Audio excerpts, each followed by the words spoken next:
Hello, ladies and gentlemen, and welcome back to the Graphic Thoughts Podcast. I am your host, Dr. Panel, with my co-host, my new puppy, Crypto. This is the second part of the bonus episode for the Incredible Hulk. We will be jumping into the next couple of his history. Obviously, we ended last episode with She-Hulk, the introduction of She-Hulk and the first issue of She-Hulk in 1980.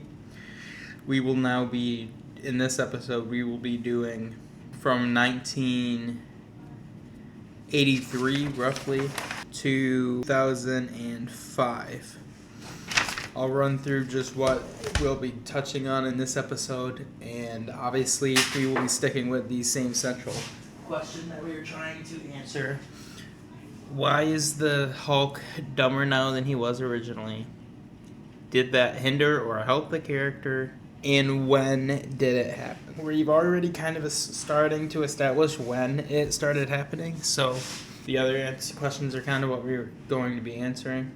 Like I've mentioned, there are some stories that are kind of big and he has a big part in that we're not going to be mentioning just due to them being their own episode topics later on, such as Secret Wars and Secret Wars 2 specifically. Both of those Hulk appears in and plays a relatively big part, but those as their own episodes, or at least one episode for both of them, rather than throw it in here. And I figure these episodes are going to be large enough without that I don't necessarily need it. So, and it doesn't really take away any of the characterization or character development that we'll be looking at through the years of the character in any way.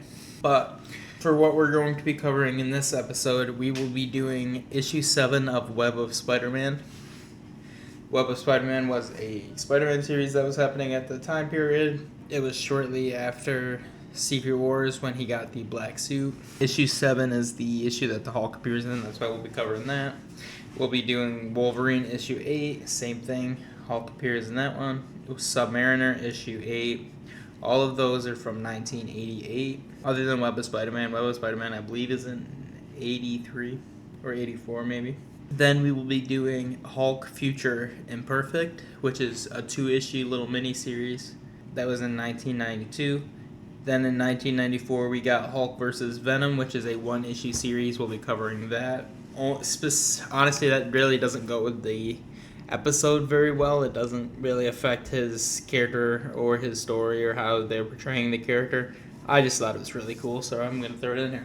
And then we got 1995's Hulk Cutting Edge. 1996, Hulk Hercules Unleashed. There's 1 issue of that, another Hulk miniseries featuring another character. We have the Savage Hulk in 1996. We'll be going through a couple issues of that. And then in 1998, we will see the Hulk in the Avengers once again. And then we will be, in 1998 also, we will be jumping into Rampaging Hulk, which is 6 issues, another little mini-series form. And then we're going to jump into Hulk from 1998, which is a pretty large series that he got. His second actual full single series, not including the 6 issues that he got originally. It only got to 113 issues, which isn't a whole bunch, but for the Hulk, that's a decent amount. And then jumping right into 2001, we will be doing the Century in the Hulk issue, just 1 issue for that also. Hulk Smash in 2001, Wolverine in the Hulk, which is 4-issue miniseries. 2002, we got Hulk The End, which is 1 issue.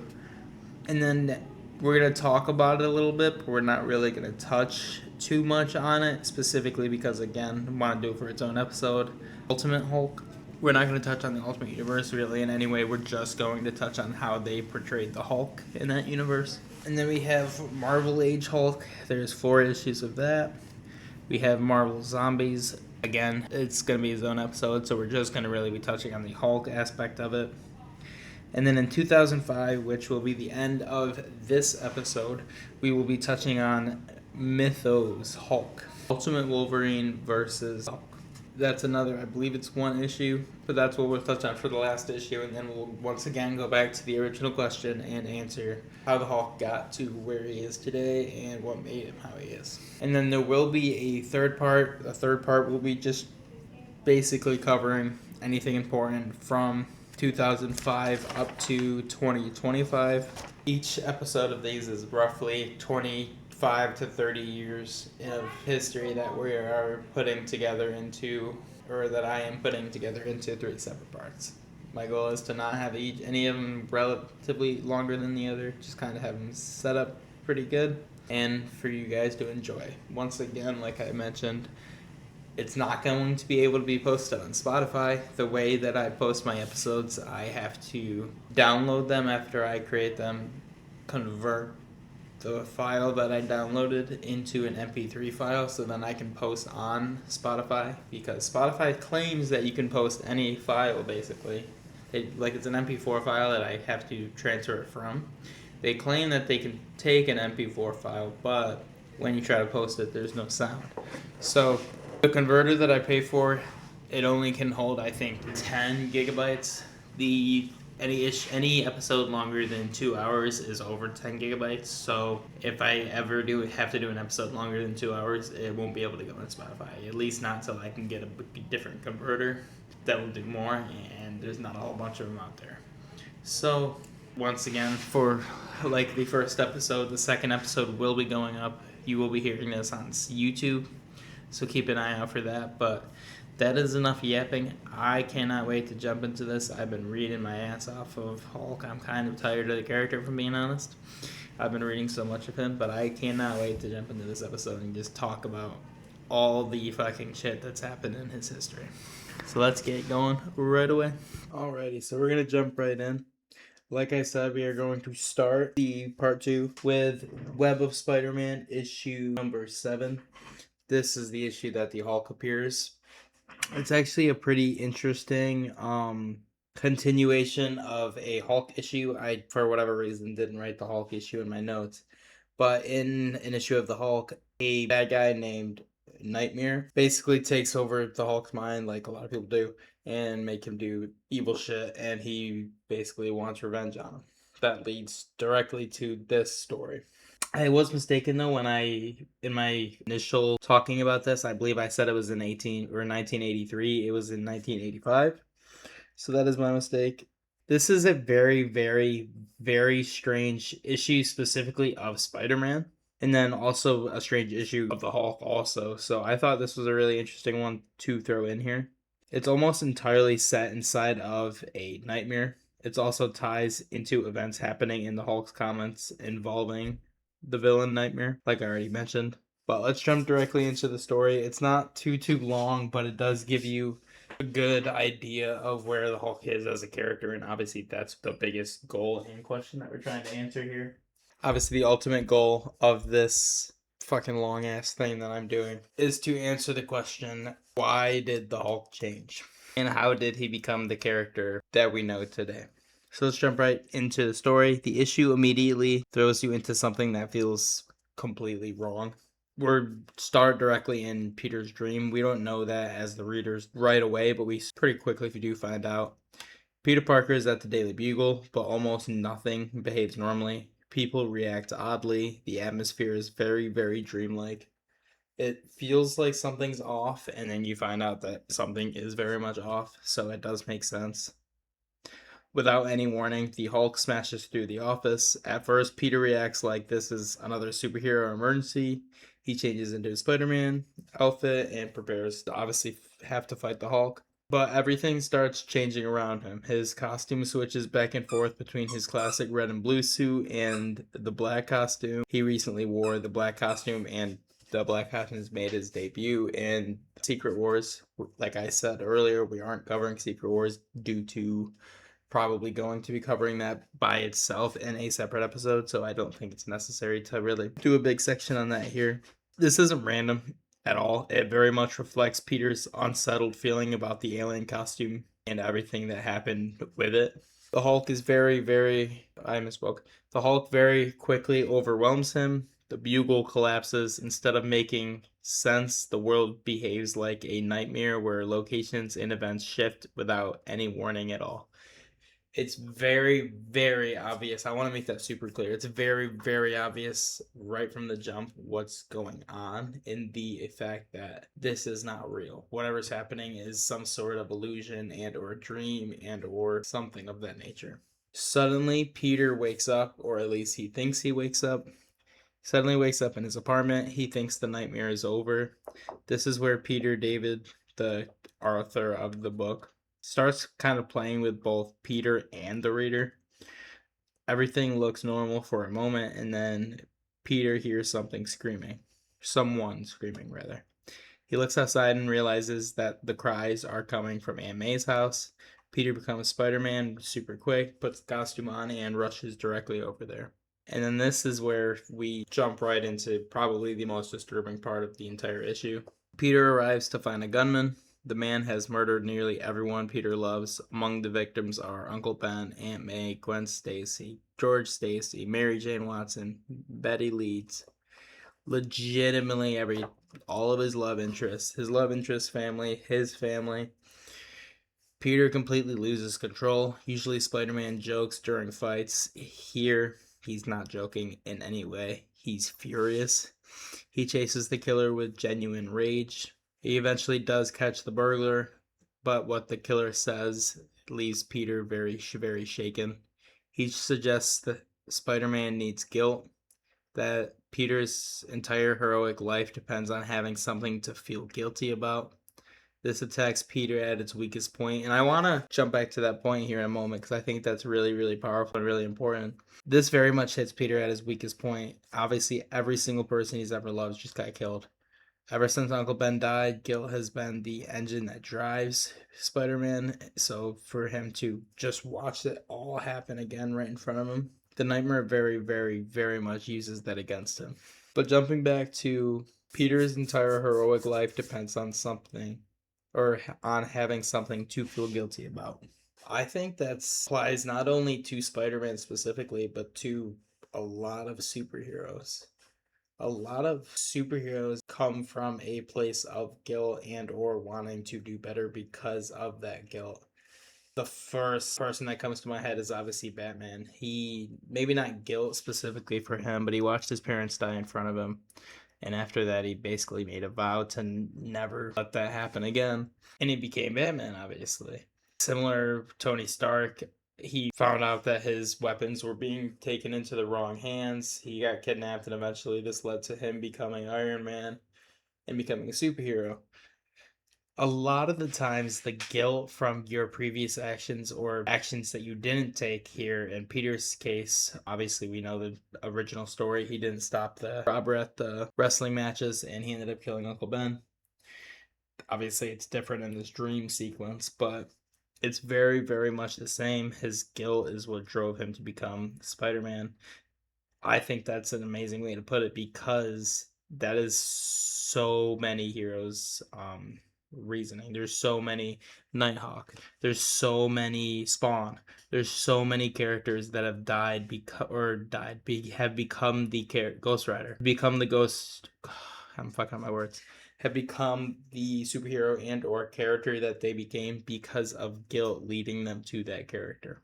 You see it also in like a lot of revenge stories. Elektra in the Daredevil movies, her biggest thing was trying to kill Bullseye because she had killed her father.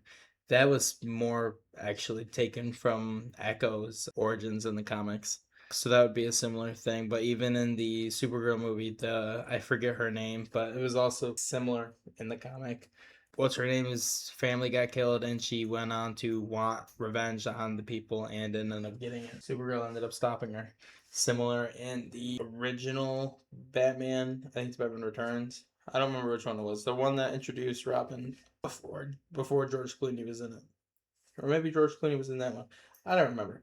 Either way, the one with the Poison Ivy. In that one, or not the one with Poison Ivy, the one with Two-Face. Robin obviously wants revenge on Two-Face for killing his parents, and he ends up getting stopped by Batman. Very, very similar things. We see that kind of stuff a lot. It's a very common trope in comic books, and it very, very, very much fits with Peter. This leads us to Peter catching the killer.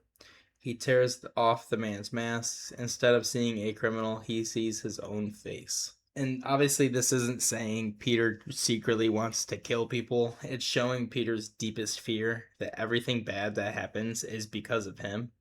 It's because of the life that he chose, the decisions he made, the path that he's on. That's the central part of Spider-Man's psychology. He constantly blames himself for the tragedies, even when they aren't his fault. Because at the end of the day, like Uncle Ben said, great power comes great responsibility. Or even in the Amazing Spider-Man movie. Obviously, it wasn't as good of a quote, but if you have, or not Amazing Spider-Man, I'm sorry, Civil War. When you have the power to stop something from happening and you don't, it happens because of you. And obviously, not directly. That's not like it's legitimately your fault kind of thing, but because you had the power to stop it and you didn't, you are in a way just as bad as the person that actually caused it. This leads us to the Hulk returning before Peter can process anything at all from the tragedy, from seeing his own face behind the gun. The Hulk appears again. The fight continues. The scenery changes repeatedly. Buildings disappear. Reality tears apart. Nothing follows normal rules at all anymore. The Hulk doesn't act like a real person at all. He's more like a force of destruction inside Peter's mind. Because you got to keep in mind, this entire book is inside Peter's nightmare. Eventually, Peter does find the source of everything. It's the demon Nightmare. Nightmare explains that he's in trouble. He had previously manipulated the Hulk, but things went wrong. Now the Hulk is rampaging through Nightmare's own realm, and Nightmare wants Spider-Man's help because he knows Peter's sense of responsibility won't let him ignore someone asking for help. I think this is a really good moment too because it's another thing that very much shows who Spider-Man is as a character and why he is that character and why everybody loves that character. Even though Nightmare caused Peter enormous suffering, Peter agrees to help. That's very, very much classic Spider-Man. It's classic Superman. It's a classic superhero act. This leads us directly into the final battle. Spider-Man and Nightmare try to escape. The Hulk catches up again. Peter realizes he can't beat the Hulk with strength. He never really could. He's never going to be able to outfight the Hulk. Instead, he uses agility and the strange environment to knock the Hulk into a realm described as basically just pure madness. It seems like everything is finally over. Then Nightmare reveals his real plan. He doesn't want Peter to go home. He wants Spider-Man to stay forever and protect him from the Hulk. In other words, Nightmare manipulated Peter's heroic instincts. He expected Peter's sense of responsibility to trap him. Just when Nightmare thinks he has finally won, the Hulk reaches out of the void. He grabs Nightmare. Nightmare screams for help. Now the situation is very much reversed. Earlier, Peter helped Nightmare because someone asked for help. Now Nightmare begs Peter to save him. Peter refuses. He walks away. This is surprisingly mature of an ending. He basically lets Nightmare die, for lack of a better term. Peter realizes that saving Nightmare would trap him forever and prevent him from helping innocent people in the real world, basically stopping him from being the person he needs to be. He understands that the responsibility also means knowing when not to help someone who created the problem themselves. Obviously, this is very much a situation that if he did help the person in need, it would only lead to worse things happening. Peter finally does wake up for real. His landlord and police are outside his apartment because he'd been screaming in his sleep for so long that everyone thought something terrible had happened. Peter barely remembers the dream, but the emotional weight very much lingers on through Peter afterwards. I think this is an amazing fucking story. I thought it was really cool how they connected it back to Hulk's solo run. I thought it was cool how it was a very much more of a emotional and like psychological um toll kind of story rather than a big villain or a big climactic battle, anything of that nature. And I always find those kind of things super interesting. Unlike most Spider-Man stories, the issue isn't about defeating a supervillain with punches, it's about Peter's mind. Every nightmare reflects one of his deepest fears. The Hulk represents overwhelming danger he can't just simply overpower. The murdered loved ones represent his fear of failing the people he cares about and leading to them being hurt. The burglar wearing Peter's face represents his lifelong guilt over Uncle Ben and the belief that he's somehow responsible for just about every tragedy that happens around him. And then obviously Nightmare represents manipulation, someone exploiting Peter's greatest strength, which is his sense of responsibility, and using it against him to their advantage. The final lesson is very subtle, but it's important. Spider-Man learns that responsibility isn't blind self-sacrifice. Sometimes the responsible choice is to walk away from someone who has brought disaster on themselves and or brought disaster to without a cause. That kind of what makes this issue stand out among other Spider-Man issues and other Hulk issues in general. It's just very, very different. It very much just jumps into the psychological side of each of the characters. And again, I think the Hulk had such a cool role. I think because the Hulk barely speaks specifically in this book, he's able to be used in a very different way. They're able to show him how much the character had changed since his earliest appearances. We've already mentioned, but like most stories, at first it looks like the Hulk is a monster chasing Spider-Man through the nightmare, but as the story unfolds, you realize Hulk isn't the villain. He's not acting out of any sort of hate towards Spider-Man. He's actually chasing Nightmare. This is important because it connects to the Hulk's recent stories, like I said, when Nightmare had manipulated and tormented him. Hulk isn't randomly angry, he's pursuing the being that was responsible for his suffering. Throughout the issue, the Hulk is almost impossible to stop. Spider-Man swings away, buildings collapse, the scenery changes, none of it slows down the Hulk. Peter never tries to beat him because he knows he can't. Instead, Hulk functions most like a force of nature, a tidal wave, or like an earthquake, something of that nature that can't really be stopped. You just kind of have to let it happen. And this very much reinforces the idea that had become central to the Hulk comics by the mid 1980s, that if the Hulk gets angry enough, very few heroes can overpower him. And obviously, that's a thing that's kept on to the Hulk's mythos to this day. One of the biggest differences from the early 1960s Hulk is that he's not just smashing everything in sight. Even in the dream realm, he has a clear objective: find Nightmare and smash him. Whenever Spider-Man gets in his way, Hulk attacks him because he's an obstacle, not because Spider-Man is an enemy. He's in the way of Nightmare, so he can try to move him out of the way. This very much shows growth. The Hulk's rage still defines him, but it has direction. He's able to point it in certain directions that he wants to aim the anger at, for lack of a better term. And obviously, that's a big jump for him. Altogether, I think they did a really, really good job with showing the growth of Hulk throughout this book without shoving it down your throat. It's very subtle, and even like you might not even pick up on it really if you're not doing what I'm doing right now and just reading every fucking Hulk issue ever. You might not pick up on these smaller little changes and or details that they've changed from the beginning, but I think it's really, really cool. And it's interesting because he wasn't dumb in the beginning, but he's smarter right now than he has ever been so far as where we are.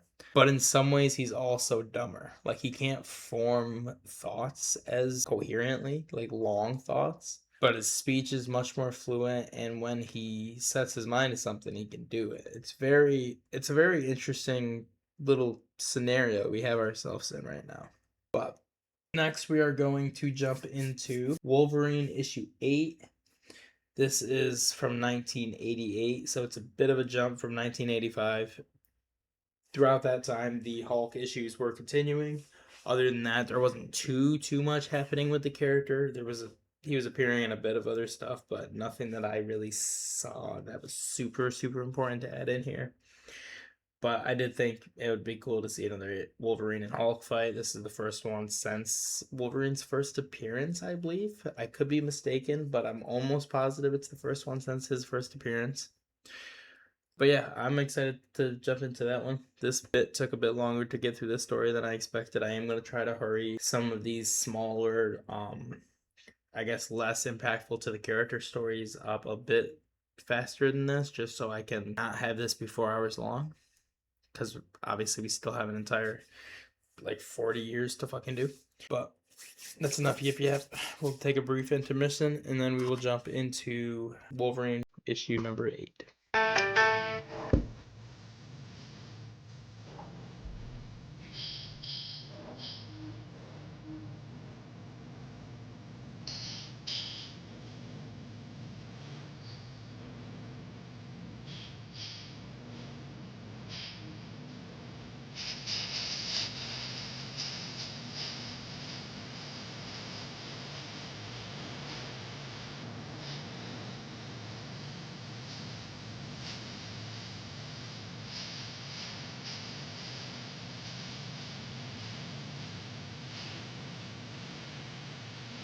Alrighty, so we're gonna jump into issue 8 of Wolverine from 1988, I believe it was. This is a very, very different story. Like I said, it's the first interaction with Wolverine and the Hulk, I believe, since their Wolverine's introduction. I could be wrong though. And it's a completely different dynamic. Obviously, we'll jump into it, but it's not your typical Hulk versus Wolverine kind of story. It's completely different. This is where the characters, or the character of Patch, Wolverine's alter ego, the one we saw in Deadpool and Wolverine, the one in the white suit, and obviously the eye patch, debuted. It's personally one of my favorite early Wolverine issues because it's very different from a typical superhero comic, completely different from any typical Hulk stories or typical Wolverine stories from around this time. Instead of focusing on Wolverine fighting the Hulk, it's really about Logan manipulating the Hulk whilst... Sorry, got a phone call from an asshole. Get to do my favorite bit from Jim Cornette live on air. Fuck off, I'm recording. What was I saying? It's about Logan manipulating the Hulk while slowly realizing he's becoming a leader instead of just a lone killer. There's pretty significant meaning behind the story, but obviously the coolest part of the story is just, I'm sick of, let's just jump in. I don't want to spoil anything else before we jump into the actual story. Before this issue, Logan has been living in Madripoor under the alias Patch. He's became involved in a gang war between Tiger, I'm going to fuck his name up, Tiger Tiger, and General Nugan. The gray-skinned Hulk, known as Joe Fixit, has come to Madripoor believing he'll work for Koi as an enforcer. The gray-skinned Hulk, known as Joe Fixit, is just our Hulk. I don't remember the exact thing that explains, or how they explained how he got gray and got to this point. But let me look into that real quick, actually. So first, we're gonna talk, before we get into the story, I want to talk about the Joe Fixit character, when that was introduced and how they got introduced, because I didn't cover that story previously, and then cover Wolverine's introduction to Patch, because I was wrong. This isn't the first introduction. I forgot that he was Patch previous to the Hulk joining this little story. Joe Fixit wasn't created just for Wolverine. He had been around for over 2 years by the time Wolverine met him. The Grey Hulk first returned in Incredible Hulk 324, 1986, when writer Al Milgrom, and then especially Peter David, began exploring different Hulk personalities. Why they decided on gray originally in 1962, obviously the Hulk was actually intended to be gray due to printing technology at the time. Marvel had trouble keeping the gray color consistent from page to page, so after the first issue they changed him to green. It was actually more like the third issue to stay consistent with the green. But Peter David turned the real-world printing mistake into part of the Hulk's psychology. He established that Bruce Banner didn't just have one Hulk personality. Instead, Banner had multiple personalities, including Savage Green Hulk, childlike, emotional, incredible strength, Grey Hulk, Joe Fixit, smarter, sarcastic, more cunning, but generally weaker than the Green Hulk, and then Bruce Banner himself. Later stories would introduce even more personalities, but these were the main ones at the time. He was called Joe Fixit because after becoming Grey Hulk, he traveled to Las Vegas. There he realized something. People assumed he was just an unusually large gray-skinned man. Instead of hiding, he embraced it. He took the name Joe Fixit. He got a job working for a casino owned by Michael Berenghetti as a mob enforcer and debt collector. Joe liked expensive suits, fine restaurants, money, and acting like a tough guy. Unlike the Savage Hulk, Joe could blend into society, at least at night, so people didn't really think he was a monster of any kind. It was only really at night due to, at this time specifically, he kind of only really transformed at night. So during the day it was Bruce Banner, and at night it was Grey Hulk, Joe Fixit. This was one of the major rules of Peter David's Hulk run before later stories ended up changing it. That's why at the end of Wolverine number 8, Logan's prank of putting Joe on okay, wait, never mind. I don't want to spoil that part yet. And then Logan became Patch. First adopted the identity Patch in Wolverine number 1, written by Chris Claremont with art by John Buscemi. He went to Madripoor after the events with the X-Men. Logan wanted some distance from his usual life. He traveled to the island nation of Madripoor, a city-state filled with smugglers, mercenaries, assassins, spies, and crime bosses. He quickly realized that walking around as Wolverine would attract too much attention, so he created a civilian identity. Why the eye patch? The disguise is intentionally simple. He puts on a white tuxedo, an eye patch, and calls himself Patch. It's almost a running joke. To readers, it's obvious it's Wolverine, but to the criminals in Madripoor, it works because they have no reason to suspect that this well-dressed man is Wolverine. This guy's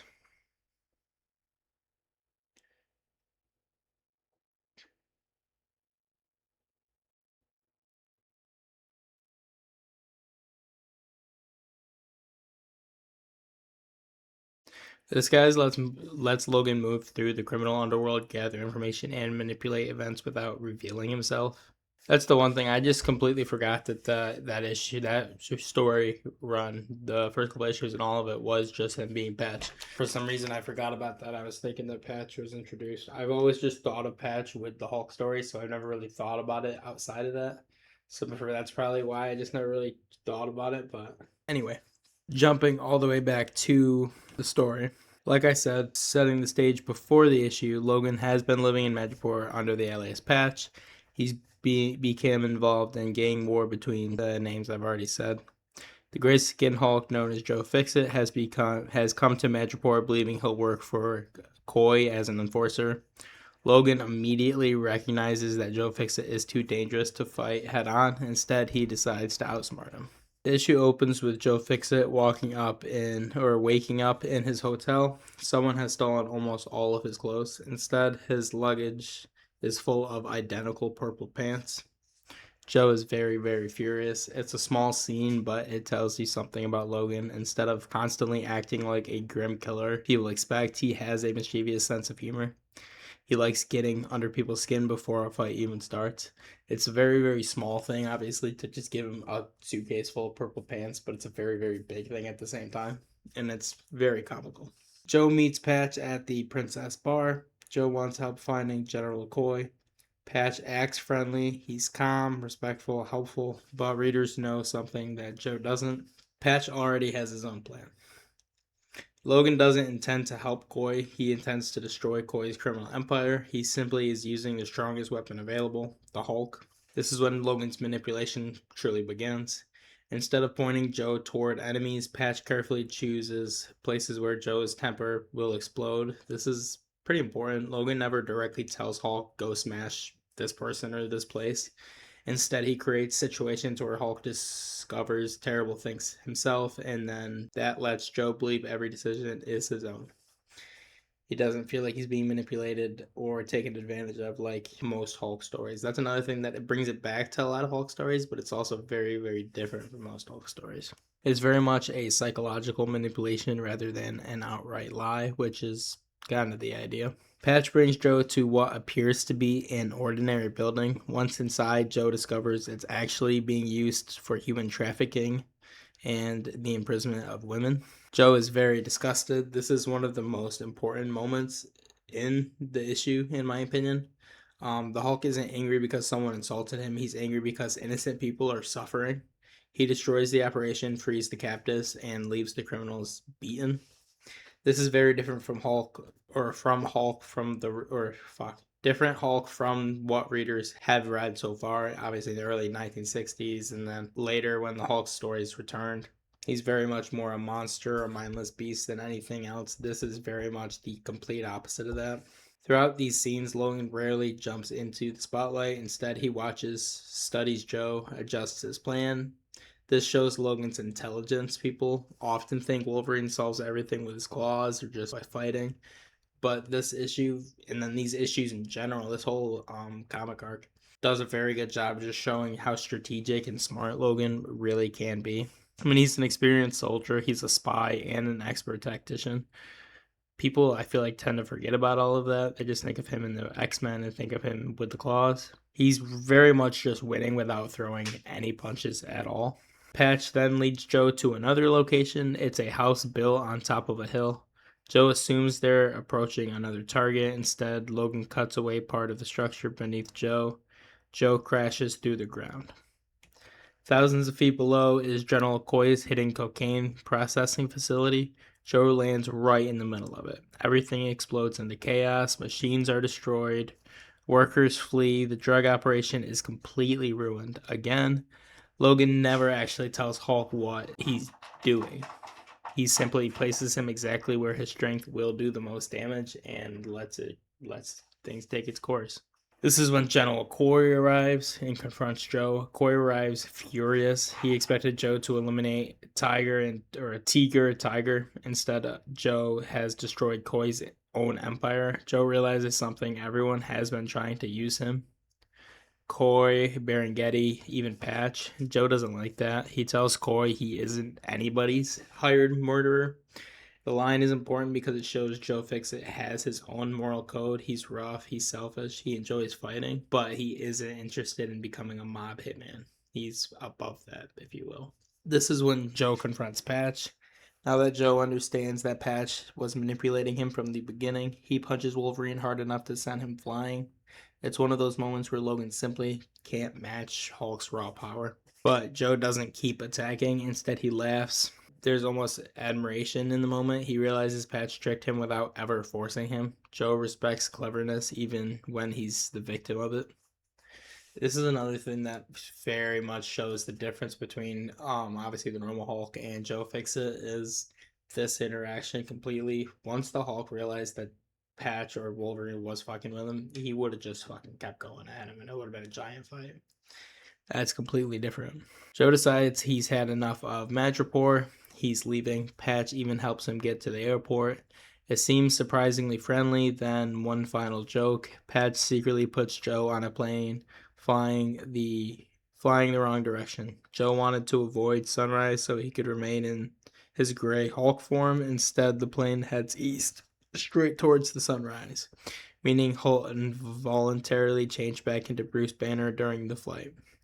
It's the perfect ending because Logan gets the last laugh without hurting anybody at all. I really, really enjoyed this comic. I think they did really good with the character development of both characters. I think they did a good job showing the differences between these characters and their original characters, like the growth into these characters.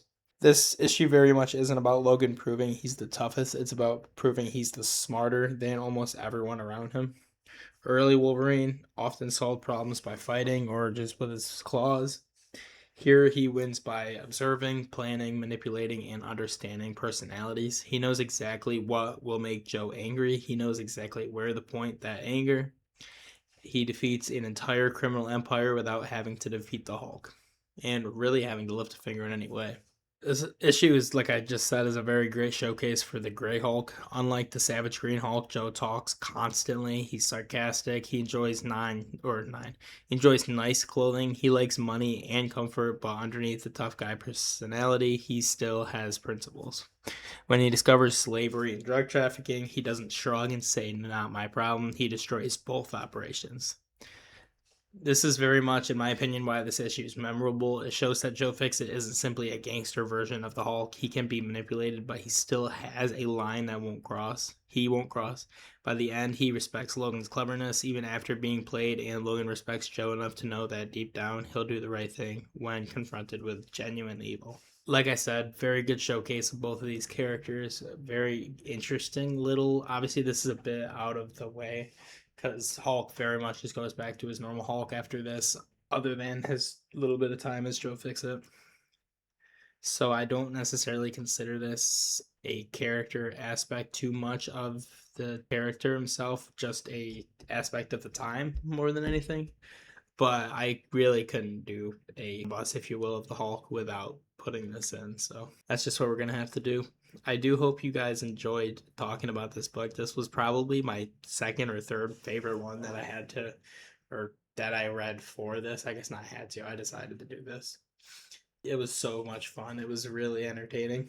But we're going to take a brief intermission here, and then we will jump right into the next one, which is also in issue number 8. It is also from 1988, also, and it is the Submariner. Obviously, we know the Submariner from the first couple issues of the Avengers. He was manipulating the Hulk and teamed up with the Hulk and fought the Avengers, so we saw him a couple times.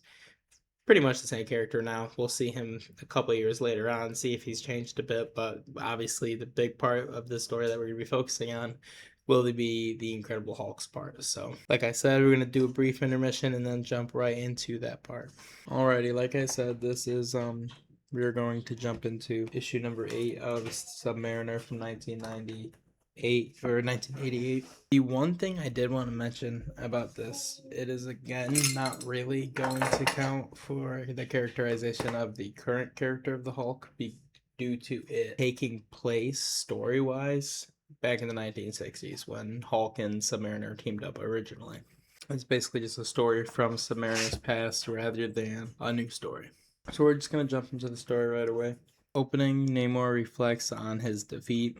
The issue opens with Namor narrating one of his lowest points of his life. The invasion of New York has failed. He had believed Atlantis could finally defeat the surface world, but the Fantastic Four stopped them. Even worse, Namor's own people began questioning his judgment. This led to Namor getting more angry.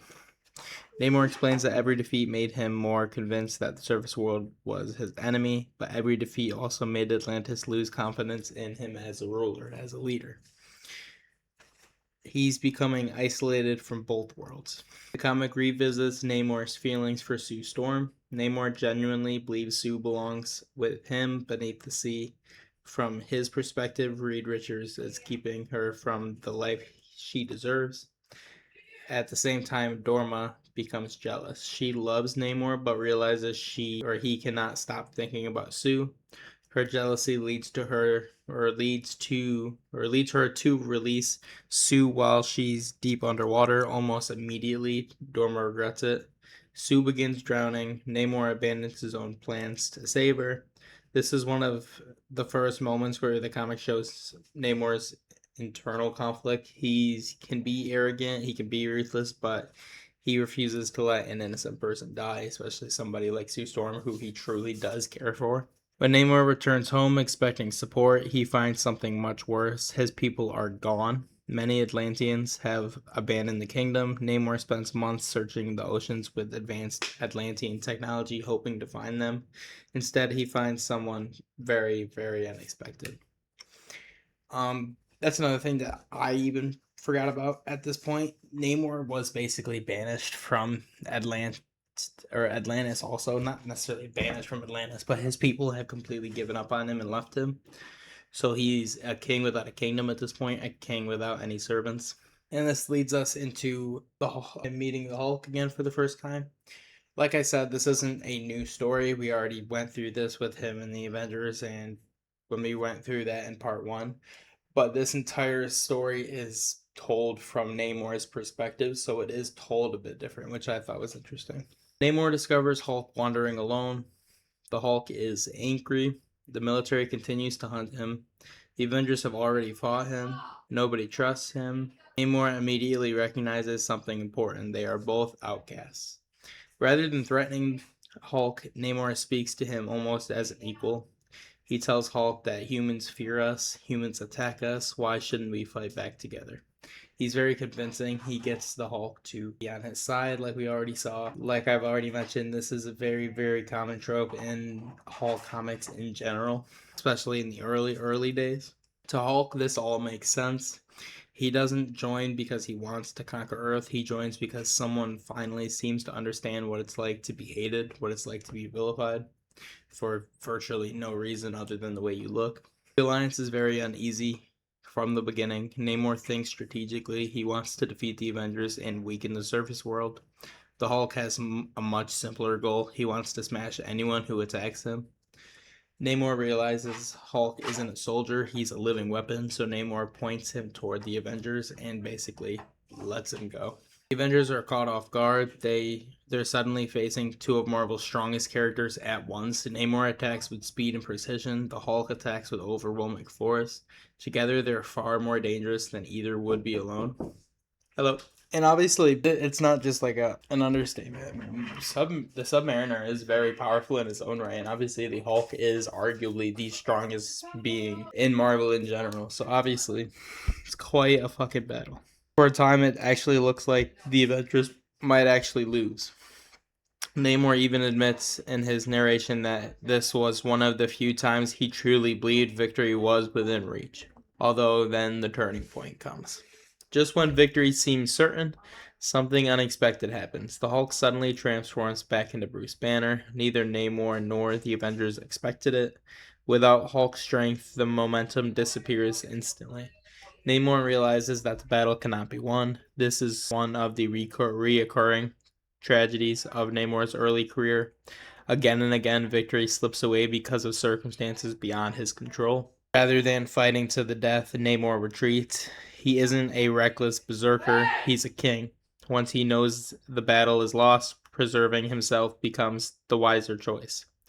His alliance with the Hulk ends almost as suddenly as it begins. There is no dramatic betrayal. Their goals simply just no longer align. Therefore, they move on. Although, even with this failure, Namor refuses to give up. After losing the Hulk, he begins searching for another powerful being to use against humanity. He eventually encounters an ancient alien trapped on Earth. Namor believes that this mysterious creature can succeed where the Hulk failed. Again, you see a pattern developing. Whenever Namor suffers a defeat, he searches for another powerful ally rather than abandoning his war against the surface world. His ultimate goal for at least the very long beginning, first 20 to 30 years of his time in Marvel Comics, that was his MO, that was his game plan. Later on, he very much changes into more of a anti-hero and even a superhero in some cases. But this is very much where he begins. The issue continues. It also revisits the events surrounding the return of Captain America. Namor's actions unintentionally help set in motion the discovery of the return of Captain America. It's one of those ironic moments Marvel continuity enjoys. While trying to weaken humanity's heroes, Namor indirectly restores one of the greatest champions. Basically, these Alaskan or Antarctican people were worshiping this man that was frozen in ice. They saw him as some sort of god. Namor saw and didn't like that due to him being a legitimate king and believing he should be the one being worshipped. So he threw the ice statue into the ocean, later being found by the Avengers.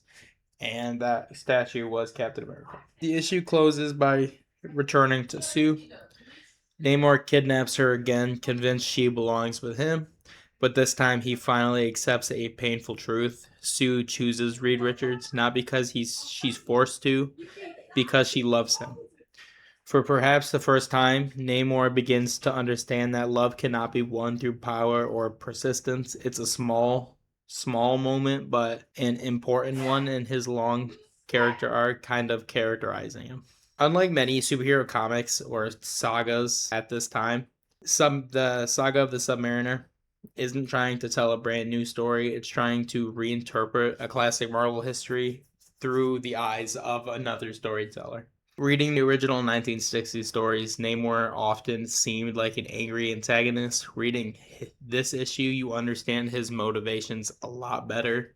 He feels abandoned by Atlantis. He believes humanity has repeatedly wronged him, which in a lot of cases they have. He mistakes obsession for love, and then he continuously searches for allies because he is profoundly lonely. At the end of the day, Namor is just kind of looking for something to bring him purpose, and nothing really seems to do that. I think the Hulk alliance is especially important, obviously, because the Hulk is the focus of the character analysis that we're doing for today. But it isn't based on friendship or conquest. It's built on shared rejection. Namor sees the Hulk as someone the world has cast aside just as it has cast him aside. For a brief moment, they believe they can face the hostile world together, but the alliance collapses because they were never truly fighting for the same reason. Namor seeks a kingdom's victory. The Hulk simply wants the pain and the persecution to stop. That's what makes their partnership memorable. Even though it lasts only a short time, it truly shows the purpose of each character and how they vary. And I think it does a good job showing why the Hulk isn't a bad guy. Obviously, this breakdown of this issue was a bit shorter than the other ones. There wasn't a whole bunch to jump into, especially since this was a story we already did. But I did think it was cool, like I said, just look at a story through the eyes of a different narrator. I always like when that kind of stuff happens. So we are going to jump into 1992's Hulk Future Imperfect.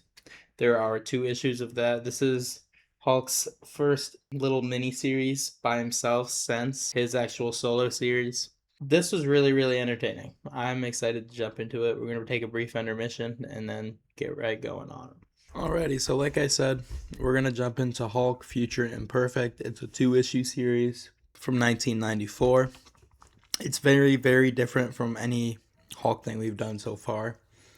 I do want to just bring up how interesting it is to me, specifically, the different variations of Hulk that we've just gotten since the beginning. They keep changing it up to tell a different story, which I think is very interesting, but still keeping this original character that we know and love. Well, the remodeled original character. But Hulk Future Imperfect, often collected in 1994 trade paperback, is widely considered one of the greatest Hulk stories ever written. It's in my top 5 probably. I really, really, really enjoyed it. It was written by Peter David with artwork by George Perez. Rather than being a simple Hulk fights evil Hulk story, it's really about Bruce Banner confronting the darkest possible version of himself. Before we get into the story, this isn't the Savage Hulk or Joe Fixit. This is kind of them merged. This is Professor Hulk, if you will. Before this story, Bruce Banner underwent therapy with Doc Samson that merged Bruce Banner's intelligence and the Green Hulk's strength and Joe Fixit's confidence and cunning. For the first time, Bruce isn't switching personalities anymore. He believes he's finally whole. It's basically just all of his personas and personalities combined into one. This leads us directly into issue number 1, Arrival in Tomorrow. Bruce is visited by an elderly Rick Jones and Rick's descendant Janice. Rick explains that they're from a future almost a century ahead. Human civilization has collapsed after nuclear war. One man rules what's left. He calls himself the Maestro. If I'm not mistaken, this is the first introduction of the Maestro character into the Marvel comic universe. Pretty fucking solid introduction. I've always thought the Maestro was really fucking cool. Another cool and little variation of the Hulk. Obviously, many years down the line, and we've seen different variations of the Hulk years down the line. Obviously, Old Man Logan gave us a completely different one also. But the Maestro is probably my favorite of like an elderly Hulk variation. Janice believes that only one person can stop the Maestro, the Hulk.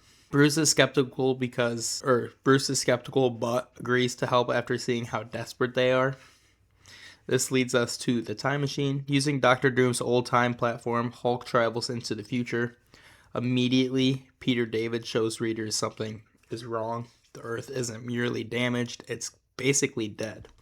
Cities are radioactive skeletons. The sky is permanently polluted, basically black. Very few plants remain. It's basically just rubble and ruins that's left over. Most animals are extinct. Humanity survives by scavenging the ruins that is left. It's very much a dystopia. And funnily enough, the main city is called Dystopia. It exists because the Maestro allows it. The people live in fear. They obey because resistance means just destruction or death. The Maestro rules like a dictator, but here's the strange part. Everyone smiles when talking about him, not because they love him, but because they're terrified. They don't want it to appear like they are doing anything that would make him want to kill them or end them or get them in any trouble in any way. So they smile when they talk about him. Bruce reunites with future Rick. This is kind of heartbreaking. Rick is very, very ancient.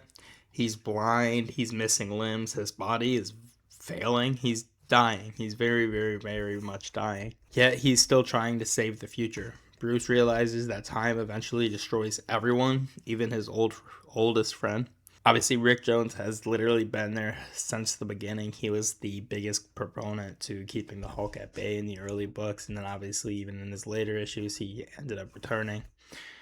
And then later on, a bunch of crazy shit happens with Rick Jones. But seeing Rick in this state really shows just how awful and gruesome that this future truly is. Rick secretly takes Hulk into the Maestro's museum. This is one of the greatest scenes, in my opinion. Inside are relics from Marvel's history. There's broken pieces of heroes, artifacts from dead legends. Among them is Captain America's shield, Thor's helmet, Spider-Man's mask, Wolverine's adamantium skeleton, pieces of Iron Man's armor, multiple armors, the Infinity Gauntlet, and Silver Surfer's board, and a whole bunch of other fucking shit. That's just all the shit I wrote down. The implication is horrifying. Every hero eventually died, and the Maestro collected trophies from all of them, leading you to believe that the Maestro had a hand in majority of their deaths, if not all. Bruce walks through the museum, realizing that this future is very, very bleak. The Maestro won. The Maestro was able to do what he needed to do, wanted to do. Finally, Bruce meets the Maestro. The Maestro immediately smiles. He isn't insane. He isn't screaming. He's calm, confident, funny, almost charming. That's what makes him terrifying. And then the Maestro casually punches Hulk through a wall. One punch, Bruce immediately realizes he's a lot stronger than Hulk is. Then Peter David, the writer, reveals the truth. He removes all doubt in all. Maestro says, "I am you." The Maestro isn't another Hulk. He is Bruce Banner. The issue ends with Bruce staring at the future version of himself in complete shock. He knew that the Maestro was a Hulk. He didn't know it was him. So I just imagine finding out that this disgusting, evil version of this person in the future is actually you, and you had no idea until just now. It's got to be kind of crazy.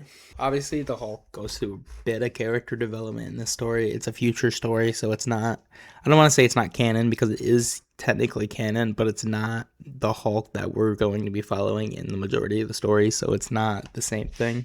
Bruce begins the story believing he has mastered himself. By the end, he discovers that even after conquering his personalities, he can still become a monster. His greatest enemy isn't another gamma creature or gamma creation. It's his own future. It's his own self. I think that's a really powerful message for them to send, especially leading into the second part, seeing where it's going to go. Bruce realizing that this isn't just a monster. This is him. This is the person that he eventually became. And that's obviously got to be a crazy fucking thing to be part of. And that leads us directly into issue number 2, Fighting Yourself. The second issue begins immediately after the reveal.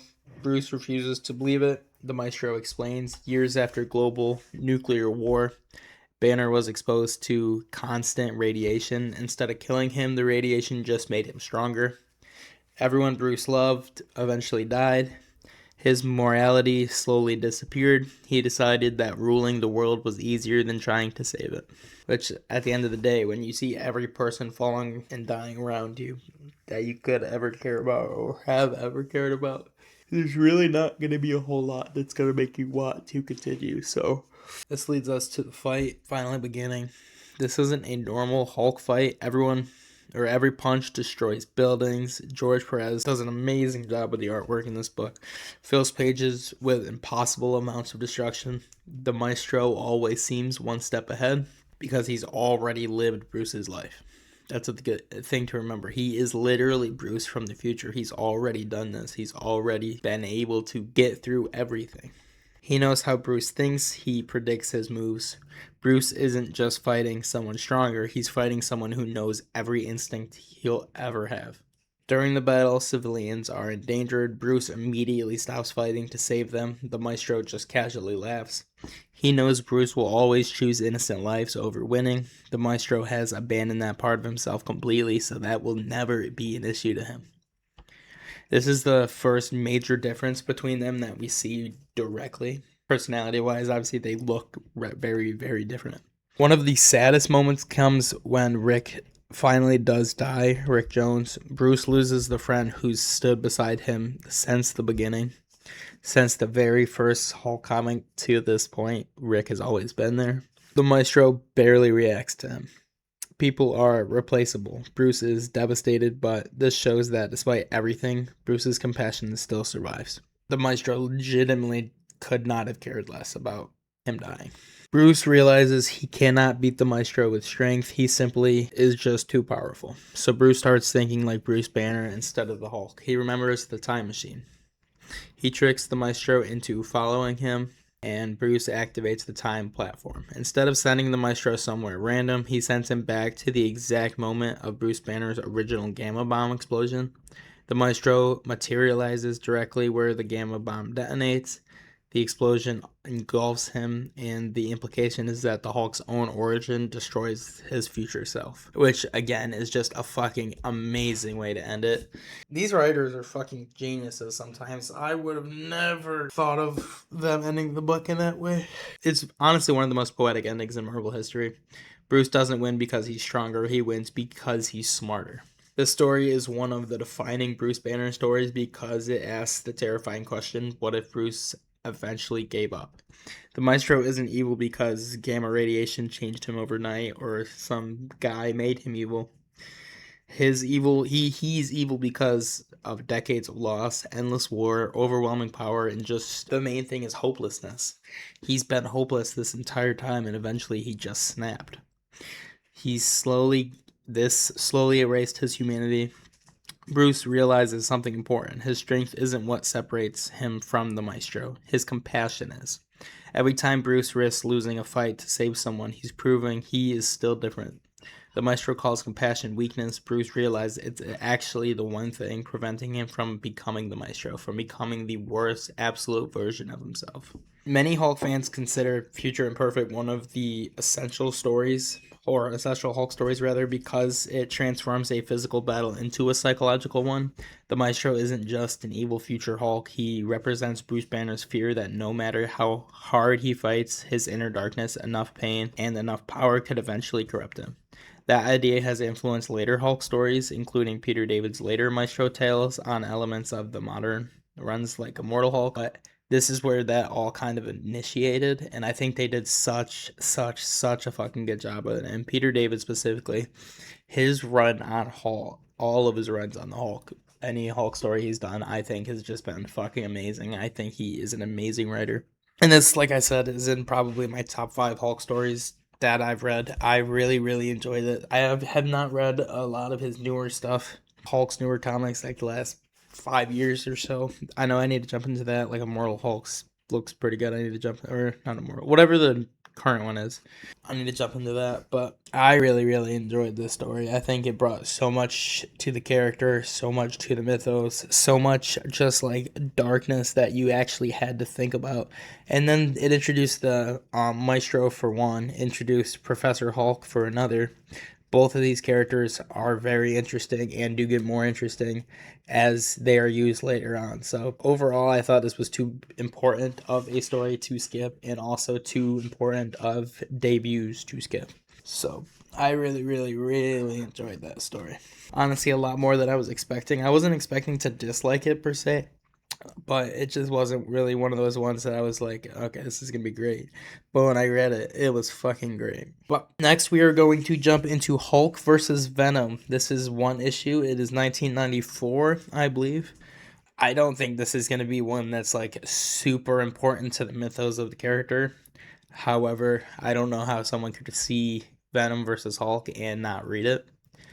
So I'm gonna do it and just throw it in here. I think it's an amazing book. It's so entertaining, and I can't wait to jump into it. So let's get going on now.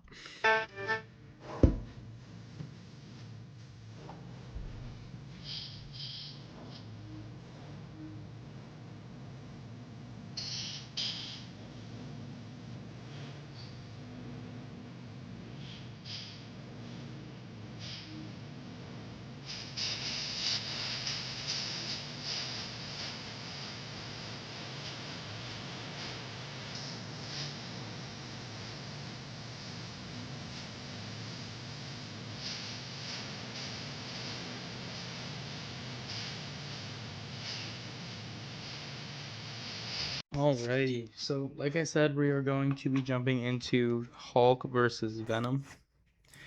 This is a very fun one. Like I said, I really enjoyed reading it.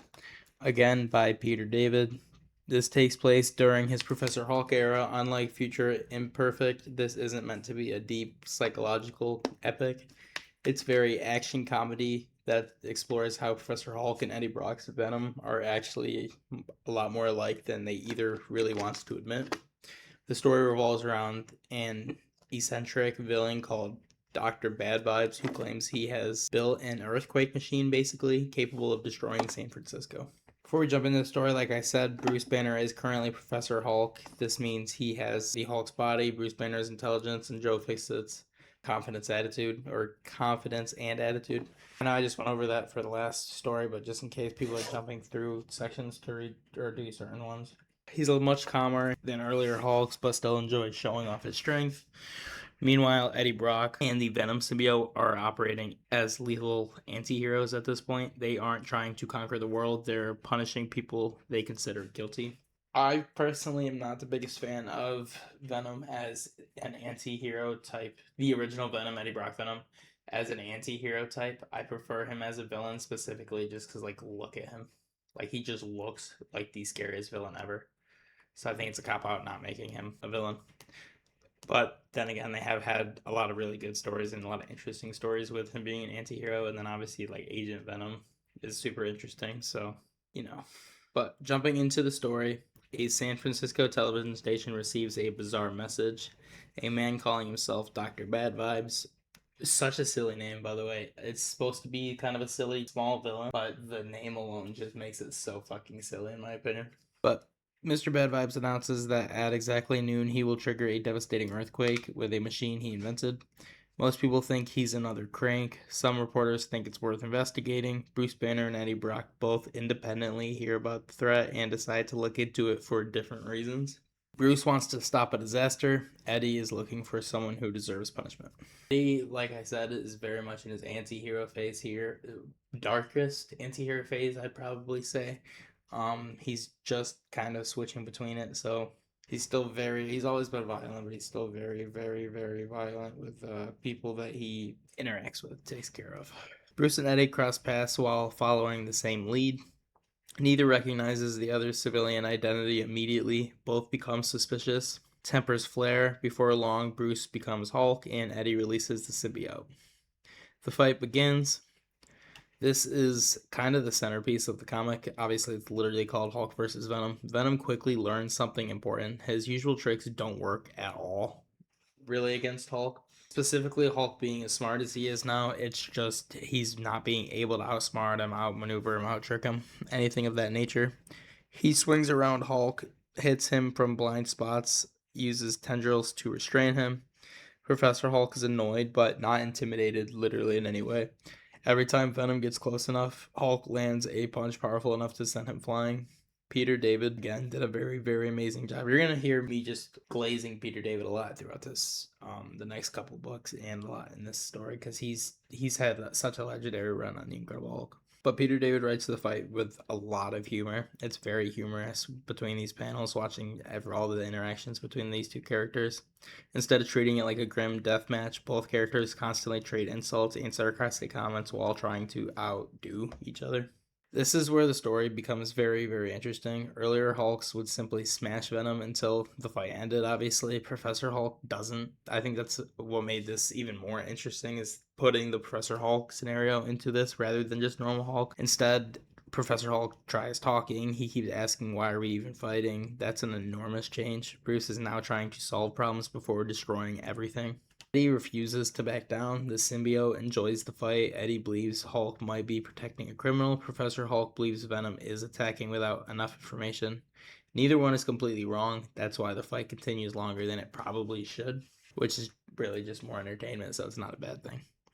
Eventually, both realize that they've been distracted. Dr. Bad Vibes is carrying out his plan while they're beating each other up. They finally stop fighting long enough to investigate him. When they reach his hideout, they're expecting a genius supervillain. You know, some mastermind, someone that's gonna be really hard to stop, something crazy of that nature. Instead, they find someone who is more delusional than evil. Just this really cranky, very clearly not in the right headspace old man. His earthquake machine is far less impressive than he claimed, and much of the threat is based on his desperate need for attention rather than genuine world conquering ambitions. There really wasn't any threat in the first place. But I did like how they used the possible glooming threat to bring these two together into a fight. I thought that was very interesting, and I thought the fight in general was very interesting. It's super different than most superhero versus superhero fights. Civil War is a good example. That was not a comedic fight in any way. In the MCU it was, but not really in the comics.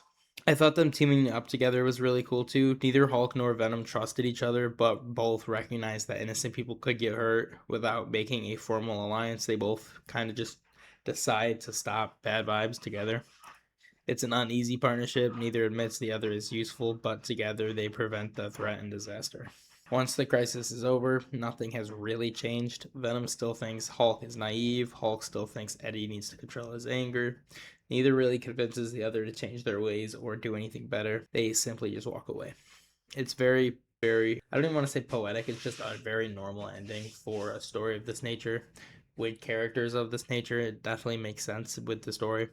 The villain isn't even really a memorable part. It's the interaction between the Hulk and the Venom that obviously is the memorable part, what got people to read this in the first place. I think this comic is particularly a really good snapshot of where Hulk is in 1994. Obviously, compared to 1962, Bruce is finally in control. Unlike the Savage Hulk, he plans, he investigates, he questions, he thinks before fighting. That's the Professor Hulk personality at its peak. He doesn't enjoy hurting people. He enjoys competition. He enjoys showing off, but he isn't trying to kill Venom. Several times he has opportunities to escalate the fight, but chooses not to. That's just kind of Bruce's morality influencing Hulk's power. He very much recognizes himself in Venom. One subtle theme is that Bruce sees a younger version of himself and Eddie. Both struggle with another powerful personality sharing their body. Bruce has learned to live with his inner conflict. Eddie hasn't. Although the comic doesn't make this a central message, it very much creates an interesting contrast in the background that you kind of get lingered with between two characters trying to coexist with another being inside themselves, basically. They're very, very similar, and it's a very, very complex story for both of the characters. So I don't know. I think they did such an amazing job with this story. Just to compare this story to Future Imperfect, because obviously that was the last appearance of Professor Hulk that we did. These stories were published the same year, and they work pretty well together, in my opinion. Professor Hulk in Incredible Hulk vs. Venom is calm, confident, uses intelligence before force, protects civilians, and enjoys being a hero.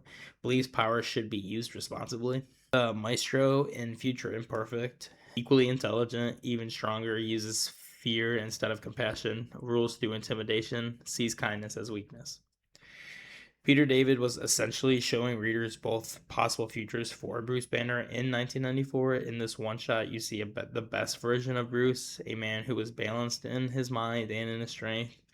In Future Imperfect, you see the nightmare of what could happen if the balance were lost, even decades or millennia afterwards.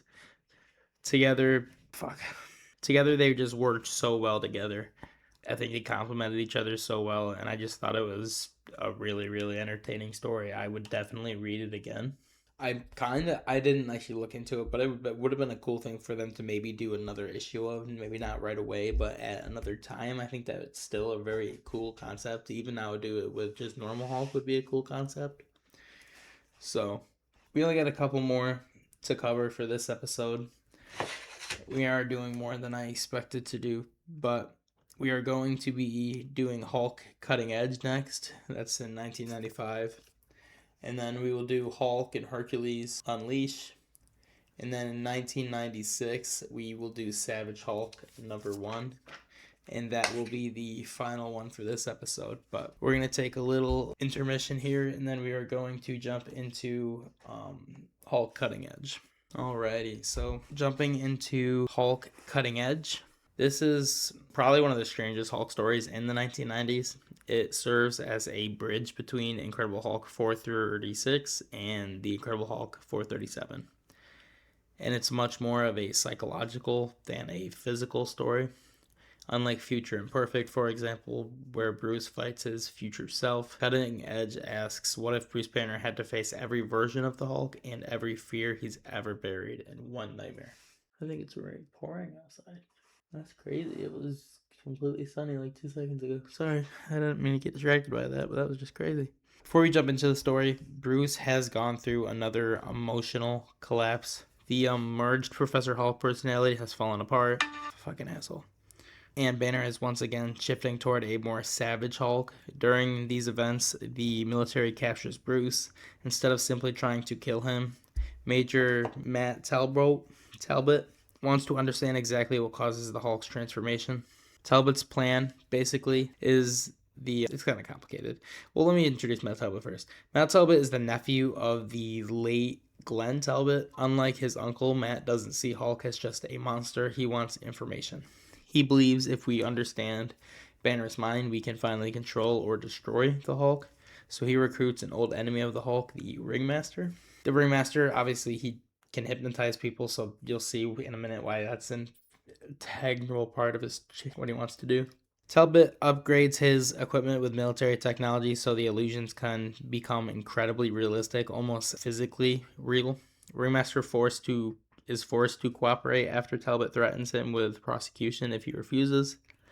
This means Bruce won't simply see hallucinations, he'll experience them as if they were real, as if he can touch them, he can feel them, he can see them, he can everything like that.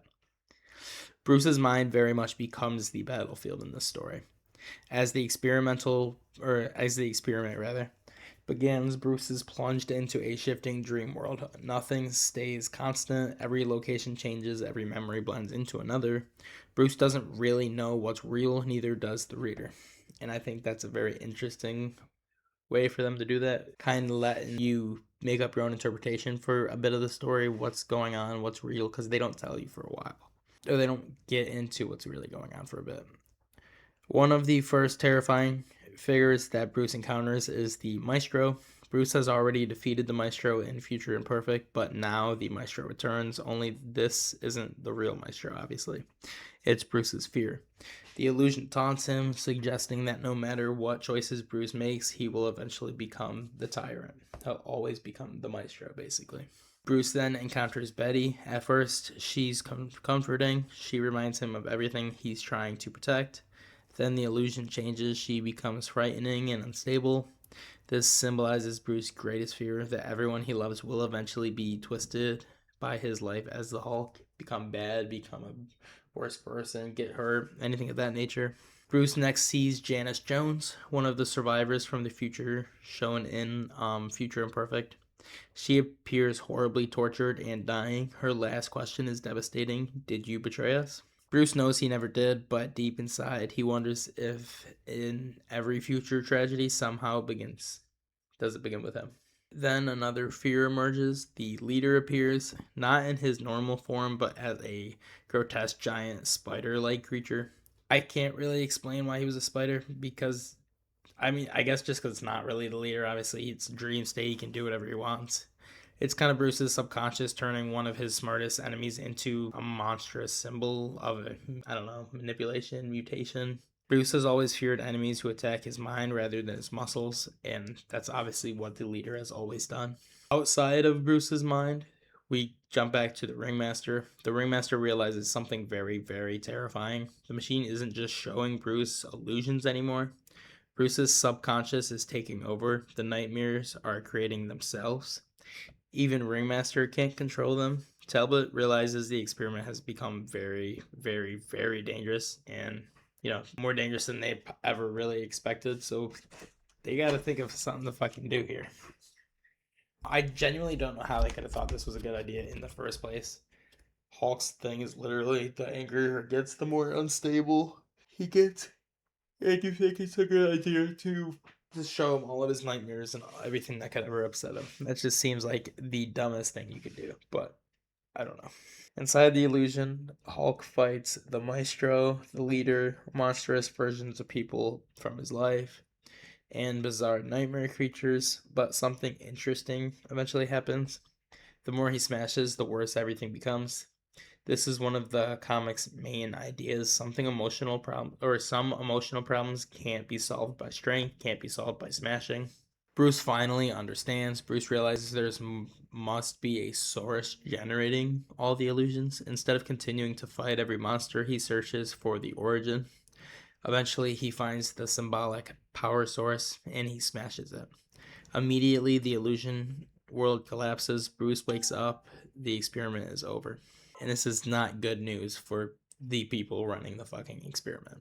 Talbot does not see the experiment as a failure. He reaches exactly the opposite conclusion. Watching Bruce's mind convince him that the Hulk is too dangerous to exist, instead of sympathizing with Banner, Talbot becomes even more determined to eliminate him. This directly leads into the next issue of The Incredible Hulk that we are just not going to cover because obviously he doesn't get eliminated, and I don't necessarily think it's the most important story to cover. I did think this story was really interesting, though. Him being in the dream state, the illusion kind of state, and still having to fight all his demons, fight all his monsters. I thought that was really fucking cool. This is the real heart of the one shot. Bruce's greatest enemy isn't the leader. It isn't the ringmaster. It isn't Talbot. It isn't even the Maestro. It's Bruce Banner's own fear. That was the main message they're trying to get across, and they really, really, really pushed. Bruce is haunted by every version of himself. Earlier Hulk stories usually asked which Hulk personality is in control. This story asks, what if Bruce carries all of them inside of him? The Savage Hulk, Joe Fixit, Professor Hulk, the Maestro. Bruce fears every one of them could become his permanent identity. And obviously with the Maestro still haunting him, one of the strongest scenes in Bruce's reaction to the Maestro still haunts him. Even after defeating him physically, Bruce hasn't defeated the idea of the Maestro. He still worries that unlimited power and enough suffering could turn him into the monster. That's why the Maestro keeps returning to Bruce's nightmares, keeps returning in the stories. Hulk can't punch trauma away. I think that's another big story beat, message, whatever you want to say, that they're trying to get across, that they clearly thought was important, that they wanted to get across. For decades, Hulk solved problems by smashing the monsters. In this, it doesn't help. The monsters keep coming. Only when Bruce identifies the true source of the nightmares does he escape, when he truly shuts it down. Fighting the monsters did absolutely nothing for him. Smashing did absolutely nothing for him. It's a symbolic lesson more than anything. That understanding his own mind is more important than defeating another physical enemy.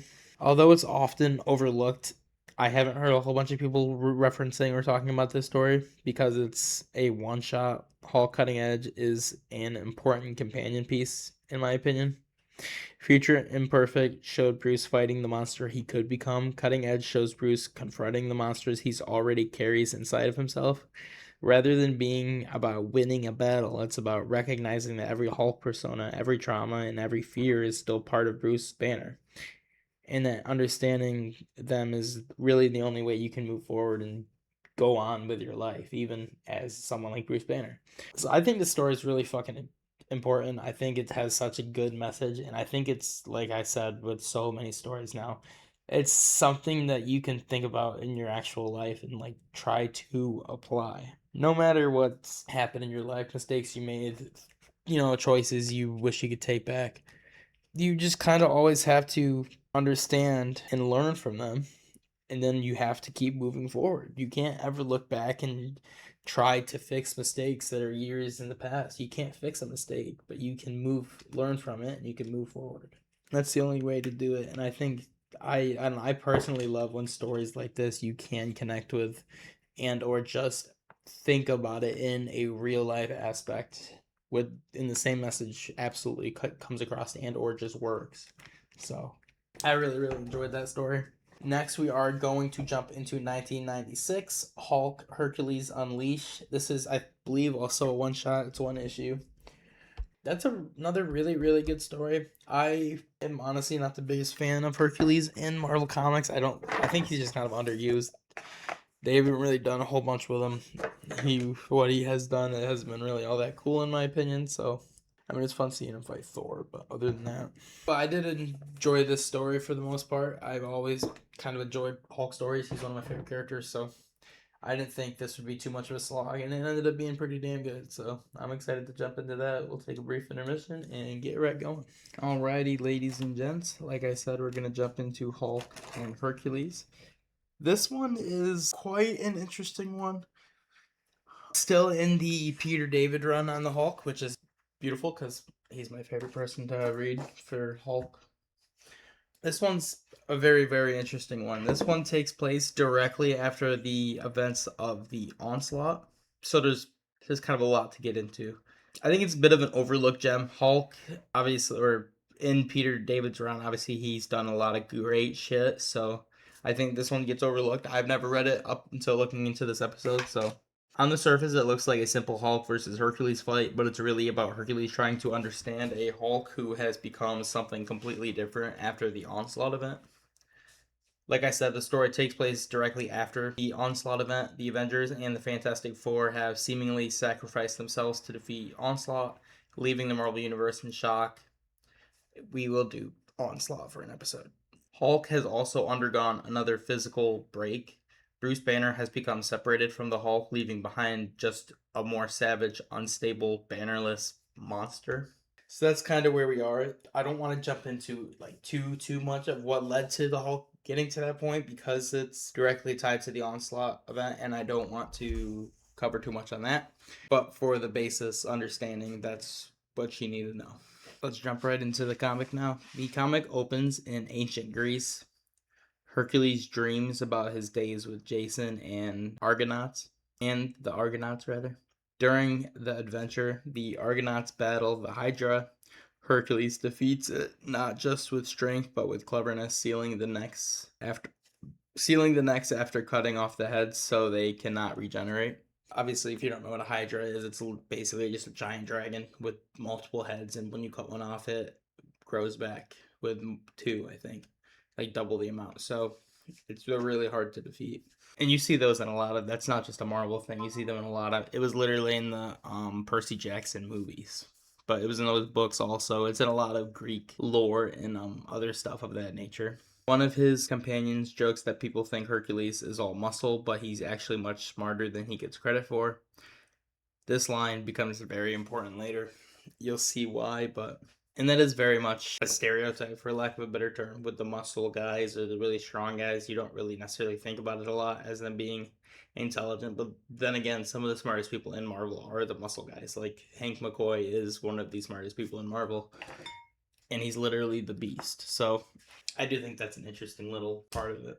The dream also includes an old prophecy that Hercules will one day face a great green monster. At the time, he kind of just laughs it off. Obviously, I don't know why he wouldn't have just assumed that was meaning the Hulk after he met him. I don't really know what else that could mean. But Hercules later returns to Earth. Hercules wakes aboard a She-Ra ship with Deathcry. He returns to Avengers Mansion expecting to celebrate with his teammates, some sort of, great welcome. Obviously, there's not really any Avengers left. Instead, the mansion is nearly empty. He learns that after Onslaught, most of the Avengers are gone. For perhaps the first time, Hercules feels truly alone. I mean, he doesn't... I'll be honest with you, I haven't read a lot of Hercules comics or paid much attention to him. I know he fights Thor a lot and he doesn't win. I know he was in the Avengers. Other than that, I don't really know a whole bunch about him. I know he was also in the Dark Avengers, if I'm not mistaken. Or maybe no, it was Ares. Anyway.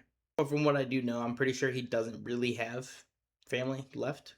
You don't really see like Zeus or any of those people of that nature in Marvel really often. So, and then obviously the Avengers are basically all gone.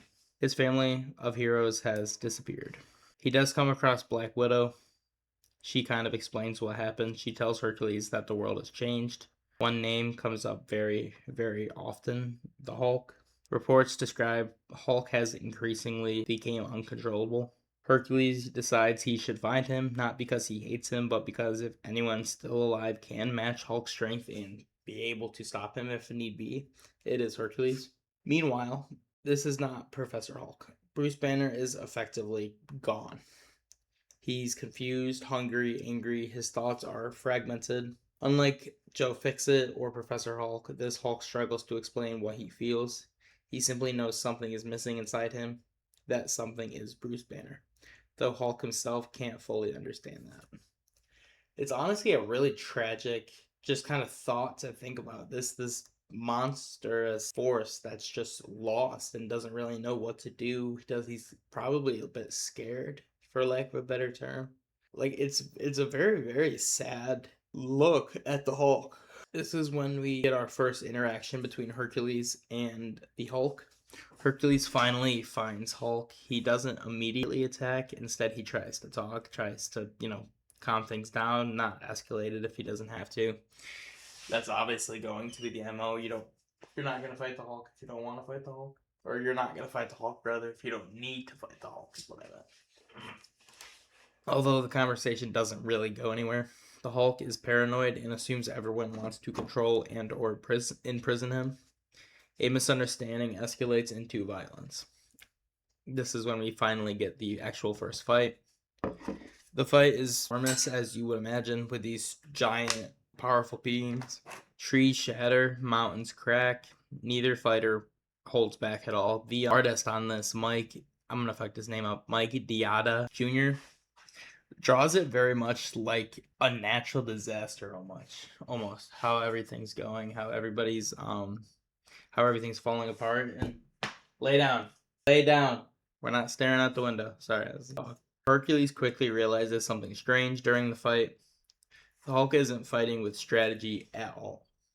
He's fighting with almost entirely just instinct, just aggression. The Hulk keeps shouting that everyone has abandoned him. He's not angry at Hercules personally. He's angry at the entire world. This is, like I said, in probably the saddest version of the Hulk Peter David ever wrote. And that's the reason I think it's shitty that this story is overlooked, because of how just depressing they made the character, like so welly written though.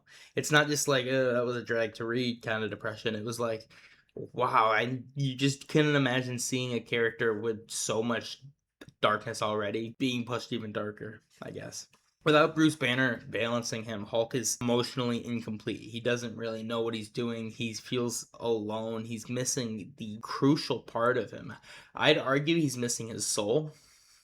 Bruce Banner is very much the soul of the Hulk, and without that, clearly there's a giant piece of him missing that he just doesn't really know what to do with. He, like I said, is emotionally incomplete without Bruce Banner. He can't fully understand why he feels so empty. He only knows he's hurting. It's truly so fucking sad. And as at first Hercules believes Hulk is simply just out of control, obviously, a rampaging Hulk, but as the fight continues, he changes his mind. He very much realizes what's kind of happening. He notices moments where Hulk hesitates, moments where Hulk looks frightened. Instead of seeing a monster, Hercules starts seeing someone who's suffering. That's a huge moment of Hercules' character, I'd say, in this book, a big showing of compassion, of being able to read the situation, read people, understanding. I think that's very big. He stops trying to prove he's stronger or prove he's better. He starts just trying to help. As the battle reaches its peak, the Olympian gods intervene. Rather than allowing one of their greatest champions to die, they transport Hulk and Hercules to Olympus. And this leads us to the meal, which is honestly a kind of a fun way to move on from the fight. And it's very just kind of comical and silly. This is, like I said, probably the funniest and most human scenes in the entire comic. The gods realize Hulk is starving, so they feed him. An enormous feast is prepared. Hulk devours everything in sight. As he eats, his rage begins to fade. Peter David makes a simple but important point. The Hulk wasn't only angry, he was exhausted and desperately hungry. Sometimes his basic physical needs are ignored because everyone focuses on the monster. And I think that is a fucking amazing, goddamn, just so amazing. So it's hard for me to put into words how just well written that is. It just adds another layer, another depth to the situation, and I think that's so fucking cool. Like we said, they prepare Hulk a feast. Obviously, Hercules stops fighting. Watching Hulk calm down over food, Hercules realizes something. This isn't an evil creature. This isn't someone seeking conquest. This is a lost, wounded being. For the first time in the issue, Hercules genuinely pities him. After the meal, the fight simply just ends. There is no clear winner, no knockout, no grand speech. Hercules returns to Earth with a new understanding of the Hulk, while Hulk leaves still searching for meaning in a world that suddenly feels incomplete after losing Banner. I think for a lot of these stories, obviously, but Hulk's character development is truly the heart of this comic. Hulk is missing Bruce Banner. Unlike earlier eras where Hulk hated Banner or fought for control, this version doesn't even realize what he's lost. Readers can see that Banner's absence has left Hulk emotionally and mentally adrift. His confusion comes as anger, as rage, but I also thought it was cool that they kind of brought it back to Hulk being a bit childlike again. Compared to Professor Hulk, for example, obviously he struggles to communicate, acts on emotion, reacts to fear immediately, and has difficulty understanding his own feelings. I think Peter David intentionally agresses him to show that Bruce and Hulk are stronger together than they are apart, rather. And then the hunger aspect, the feast isn't just comic relief, it's symbolic. Hulk isn't only hungry for food, he's hungry for understanding, companionship, and just the part of himself that he's missing. It's almost a simile, I'd say, or a metaphor. Physical hunger mirrors his emotional emptiness. And then obviously Hercules learned a bit of compassion here also. The prophecy promised Hercules a battle with a green monster. Instead, what he finds is a tragic figure. By the end of the issue, Hercules realizes the true victory wasn't defeating Hulk, it was recognizing that he's just in pain. He's hurt. While it's often probably just remembered for people who have heard about it as just Hulk versus Hercules one shot, I think Peter David uses the fight to explore the consequences of separating Bruce Banner from the Hulk in such an amazing way.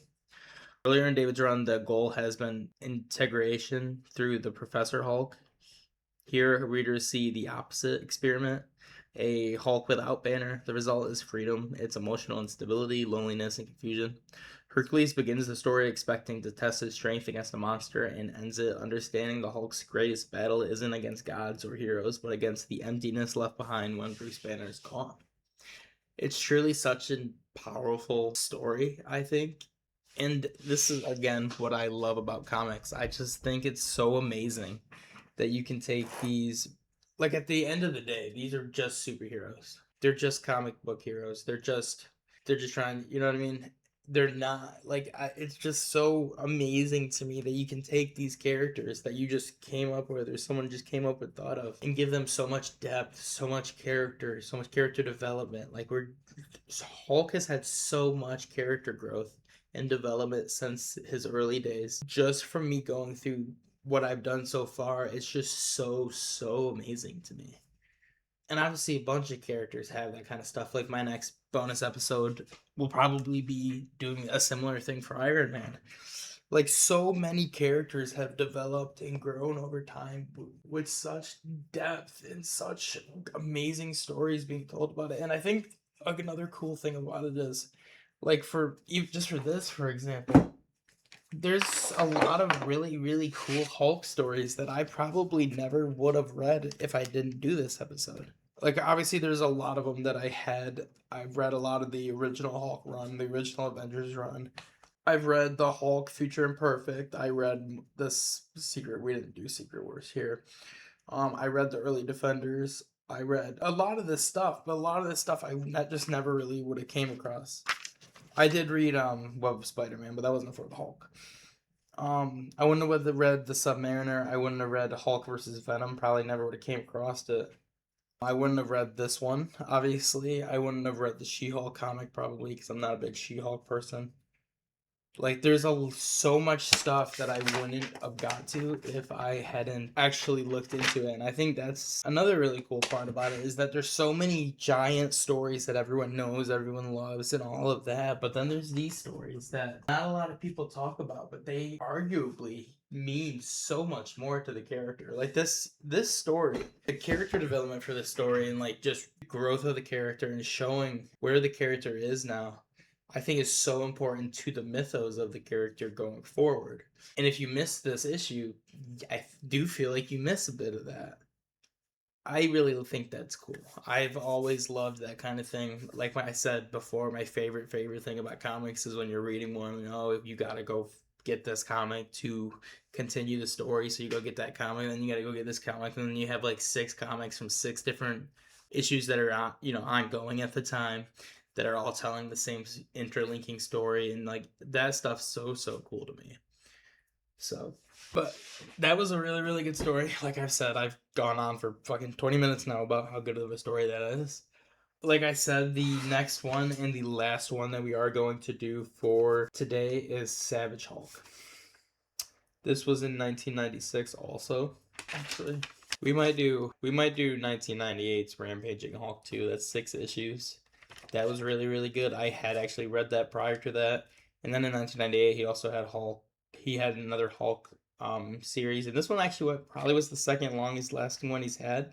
113 issues. That one's pretty good. We're going to not cover all of those issues, obviously, but in the next episode, that is the one we'll start with, probably. We will do Rampaging Hulk in this episode. But yeah, we're going to take a brief intermission here, and then we'll jump into Savage Hulk from 1996. All right, so just to make sure we have the timeline in relatively the right order for this, because it is a bit confusing. Like I said, after the Onslaught event in 1996, Bruce Banner and the Hulk became separated. The Hulk is left on his own without Bruce's intelligence or emotional balance. This creates a very savage, childlike Hulk, strong, confused, and lonely, and often unable to express what he's feeling. During this time, we got Savage Hulk. During this time, we got Hulk and Hercules. That's the same Hulk. Hulk is still in this fragmented mental state, missing Banner. I did just want to make sure that was clear before jumping into the story. Before we do jump into the story, though, or the breakdown of the story, before I forget, because I'm going to forget to mention this at the end of the episode if I don't mention it now, I'm going to have to, after this episode, be done with intermission and break and beginning and end music for a little bit until I can actually find music that isn't copyright claimed or is free use, public use. Because every fucking song that I've tried to use that claims to be free use or public use just fucking isn't, and it gets fucking claimed. And it's really pissing me off. I'm not making money on this fucking thing, obviously, now. But God hoping someday maybe I do. That's pretty fucking annoying. And it's specifically annoying because I'm not trying to use copyrighted music. I am going out of my way to try and find free use or non-copyrighted music, non-free use, free able to be used. And for whatever reason, every song I've done, it's been like 6 or 7 different ones that I've tried, and that's not just, I've tried probably 6 or 7 different songs for like the beginning, middle, and intermissions, all of that stuff, and every single one of them has been copyright claimed. I don't know why. It's really, really annoying. I don't know why they're listed as free use or shown to be free use if they're not free use. It's very fucking stupid. So hopefully we can get that figured out and get songs that are free use and or create songs that are free use, because that might be the easiest route to go in my opinion. But I'll keep you posted on that. This episode, I'm still going to finish it out. Like there'll be one between Savage Hulk and Rampaging Hulk. And then there'll be an end song, and like all the ones that are already set in this recording prior to this are going to be there, but after this episode, they're just not going to be. Also, this bonus episode, you'll be hearing this hopefully Saturday night or Sunday morning. You might be hearing it if it comes out late Saturday night. This is just going to be, I'm not doing an normal episode this week. I'm just going to put this bonus episode out to continue this. I have another episode out, but I'm just going to push that to next week. I don't necessarily think it's necessary. Mainly because this is a lot. And the other one was really popular. It's kind of going off, so I'd want to make sure I get this out. And I really, really hope you guys enjoy it. There is so much shit in these fucking things. But that's enough wasting time and yapping. Let's jump into Savage Hulk. This is a bit different from most Hulk comics because it's an anthology. There are several standalone stories by different creative teams, but Peter David ties them together with one framing story called Courtroom Sequence. The courtroom or the framing story is the emotional core of the issue and reflects everything Peter David has been building during this Hulk run. Once again, Peter David's a fucking legend. Such a good job on this Hulk run. If I can at him when I post about this on my Instagram and thank him for just doing such a fucking amazing job so I can enjoy this goddamn episode so much, I will do that. Anyway, we open with Hulk going to trial. The comic opens in a courtroom, not a criminal trial, a civil lawsuit. More than 1,300 people are suing the Hulk for the destruction caused during years of battles, demanding an enormous financial judgment. Bruce Banner is physically present as the Hulk, while friends such as Betty Ross, Rick Jones, Peter Parker, Wolverine, Howard the Duck watch from the gallery. Obviously, these are all characters that we've talked about in this episode and talked about in his mythology, so this all makes sense. Howard the Duck's a bit weird, I will say. Immediately, Peter David changes the tone. Normally, Hulk stories ask, can someone stop the Hulk? This story asks, who is actually responsible for all the damage? It's kind of the central question. The prosecution argues the Hulk destroys cities, the Hulk ruins lives, he should be held responsible. It sounds reasonable until the defense starts presenting evidence. Instead of denying the destruction, they begin asking why the destruction happened. Which is fair, obviously. And this is a fair argument. This obviously is a big part of the argument for the Sokovia Accords in the movie, or the Superior Registration Act in the comics. There is a lot of destruction that comes from the battles and the things that occur with all of this shit. So, like, kind of just obviously, there's going to be, destruction, people hurt, all of this stuff. The question at the end of the day, and this is an important question, are the superheroes responsible for that? Sure, they did help cause the damage, but they weren't there to cause damage. They were there to stop the enemies. The enemies, if the bad guys weren't doing what they were doing, the superheroes wouldn't have to be there, and no damage would be caused. So the liability factor is very, very questionable when it comes to that thing, and I've always thought that, and I think that's a really, really cool story element for really any of the stories that have done that. There have been similar things in DC, not like a superhero registration act, but like Injustice, for example. Obviously, that was like an Elseworld story, but same kind of premise. Well, no, it's a completely different premise, but it is similar with Superman basically wanting everything to be ran in a certain way, and you can't step out of line or you can't be there. Basically, you have to be on Superman's side, or you're gonna be hunted. Is how the first game went. First comic went, first movie went. I didn't like the movie. I thought they waited too long. I didn't think it was very well animated compared to the original game. And to be fair, even at the time, the original graphics in the original game weren't that great. Anyway, we're getting so off topic right now. The first flashback that we see from Witness 1, the military, it's one of the Hulk's earliest rampages. Military officers discuss ways to stop him. Scientists explain his growing strength. The conclusion surprises everyone. There isn't actually a reliable plan. The military knows they're provoking something they barely understand. Peter David quite quietly asks, if you keep attacking someone unstoppable, who shares responsibility for what happens next? Sorry, I knocked my microphone over.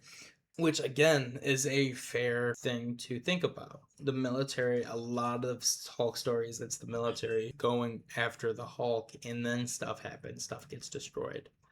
If they just relentlessly keep going after this unstoppable thing, is it the unstoppable thing's fault for being unstoppable and things getting destructive in the path? Or is it the people that keep chasing this unstoppable thing that causes the destruction in its path?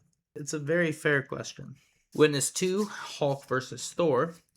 Another witness describes seeing Hulk and Thor battling. The witness isn't interested in superheroes. He's just trying to live his life. From his perspective, they're both disasters. Mountains crack. The landscape is destroyed. His spiritual journey is interrupted by two incredibly powerful beings who barely notice him. This is an important perspective, I think.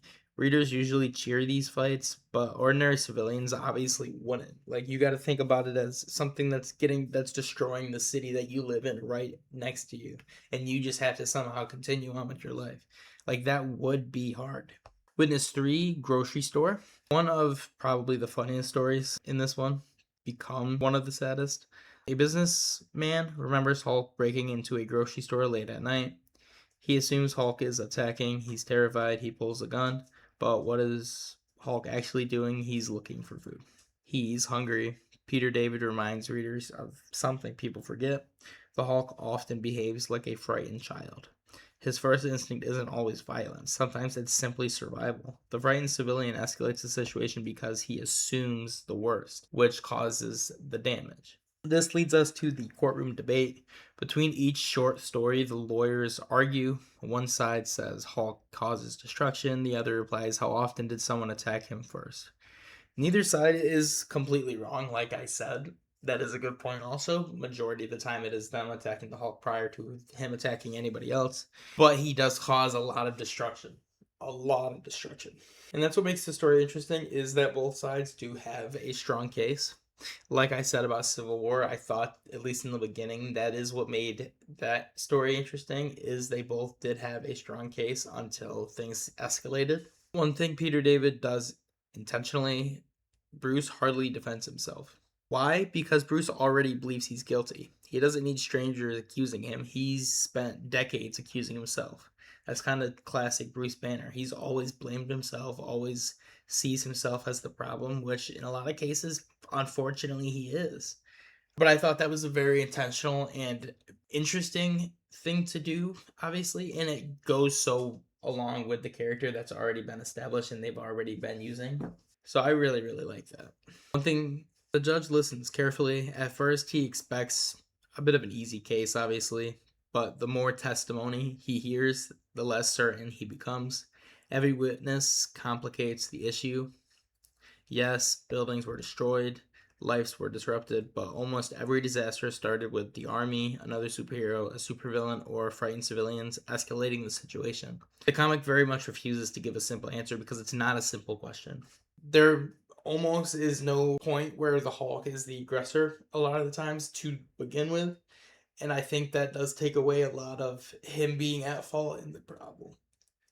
If you're constantly attacking and trying to fucking stop this man, and shit gets destroyed in the process, can you blame the man? You guys keep fucking doing it. Stop, leave him the fuck alone, and shit wouldn't get destroyed. And we've seen that. When Hulk isn't being bothered, when Hulk can stay away, when Hulk isn't constantly having to become the Hulk and fight people off, he isn't destroying places. He goes to other countries and becomes a doctor. He goes to caves and hides. He does all this shit. We've seen it in animated movies. We've seen it in comic books. We've seen it in movies. In the second 2008 Incredible Hulk movie, he went to wherever that was and worked in the factory to stay away from people.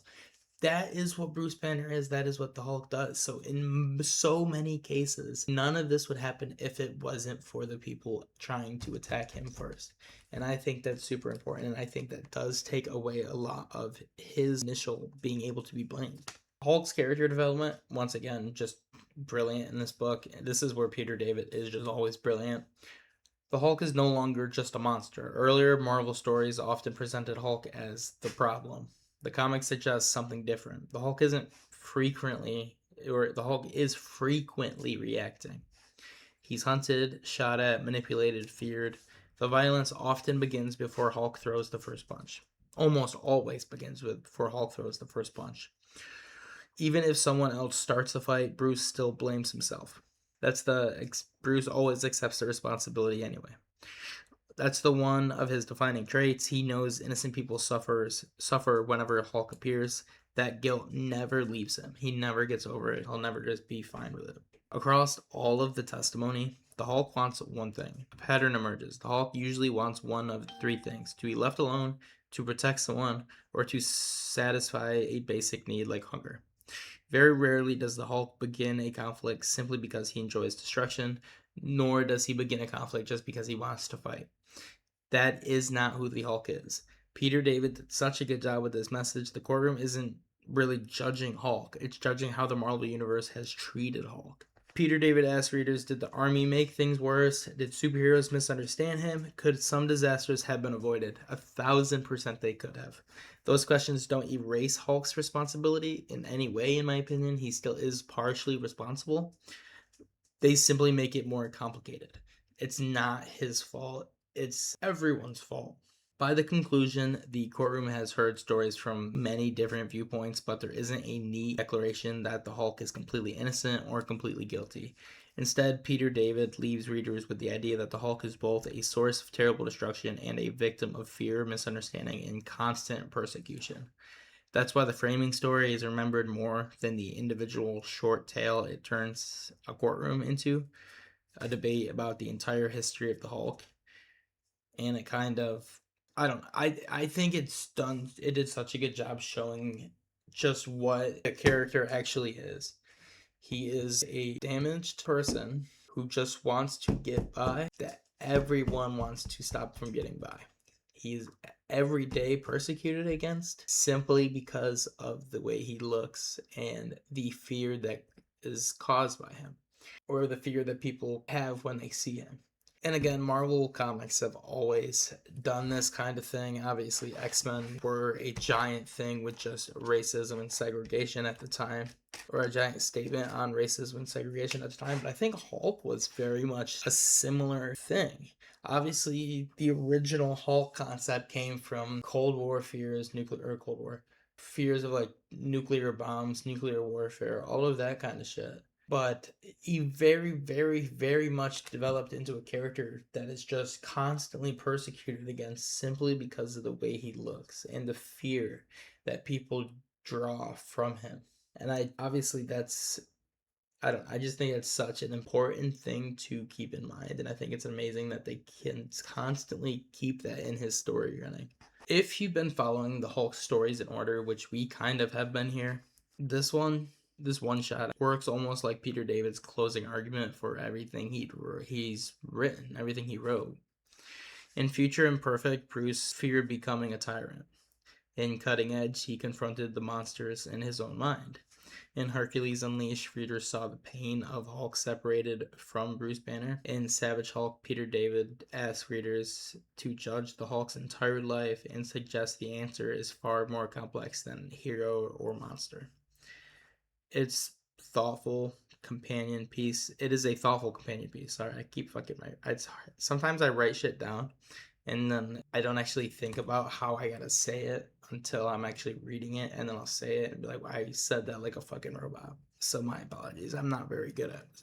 Sometimes I'll be able to just look on the page and see what I wrote and kind of put it in my own words, but sometimes I want to actually use the words that I wrote. So then I get into that thing where I just fuck up my words. It is a thoughtful companion piece to the rest of David's run because it shifts the focus from what the Hulk does to why he does it, and whether the world around him shares some responsibility for creating the tragedies that follow his existence, which they absolutely do. Like I said, very, very, very good story. I really, really enjoyed it.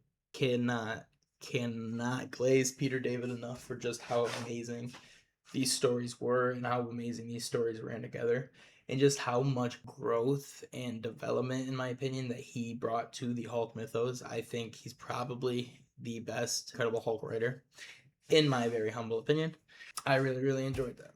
Like I said, we were going to end with the Savage Hulk, but I think we are going to just jump into the 6 issues of Rampaging Hulk and end with that, so we can start with the 113 issues of the Hulk's next solo run.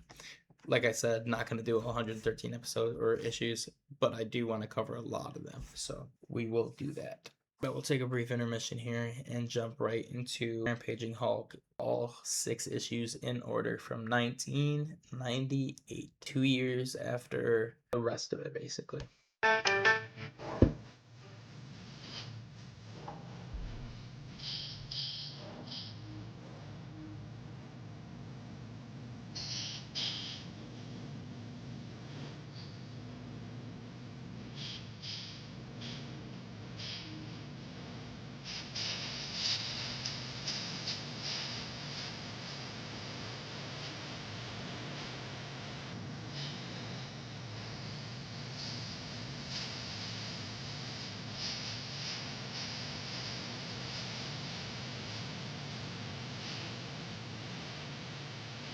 Alrighty, like I said, the last thing we're gonna do is do the Rampaging Hulk, all 6 issues. Although before we actually jump into the story, there is a bit that we got to get into prior. In general, I think that this is actually a great place to stop and just look at the state of the Marvel Universe before really diving into the story, because the series only really makes sense if you know where Bruce Banner and where the whole Marvel Universe is. In 1998, when the story took place, the Marvel Universe was recovering from one of the biggest events ever. Onslaught. We've already gone over it. Onslaught was created when the dark sides of Professor Xavier and Magneto merged into psychic monster. Nearly every major Marvel hero fought him. Sorry, my dog was whining. Sorry again, my dog was whining. Where was I? And nearly every Marvel hero came together to fight Onslaught. By the end, the Avengers were believed dead. The Fantastic Four were believed dead. Doctor Doom disappeared. Franklin Richards secretly created the Heroes Reborn universe to save them. That's another pretty large story that we'll do at another time. I don't want to jump too deep into that because, again, that is fucking crazy. For about a year, Marvel readers believed many of the greatest heroes were gone. Then in 1998, during Heroes Return. So when Rampaging Hulk was released, Marvel was rebuilding its universe, kind of figuring out where they're going to go, what's the next couple of years is going to look like. And that very much obviously included the Hulk. Now we're getting to just where Bruce Banner was prior to these 6 issues. Bruce has had one of the roughest few years in history. So following his emotional journey is quite hard, but we'll do it a bit here. Phase 1 was Professor Hulk. Bruce believed he'd finally won. After years of therapy with Doc Samson, Bruce Banner, Savage Hulk, and Joe Fixit merged into one personality. Bruce was happier than he'd ever been. He thought he finally was whole. He got everything he could possibly get. He was perfect. This leads us to Phase 2, Future Imperfect. Then Bruce met the Maestro. For the first time, he realized even if I fixed myself, I could still become a monster. This very much shattered Bruce's confidence going forward. Then Phase 3 was Onslaught. Everything became worse. During the battle with Onslaught, Bruce Banner and the Hulk literally split apart. Instead of one being, there were now 2.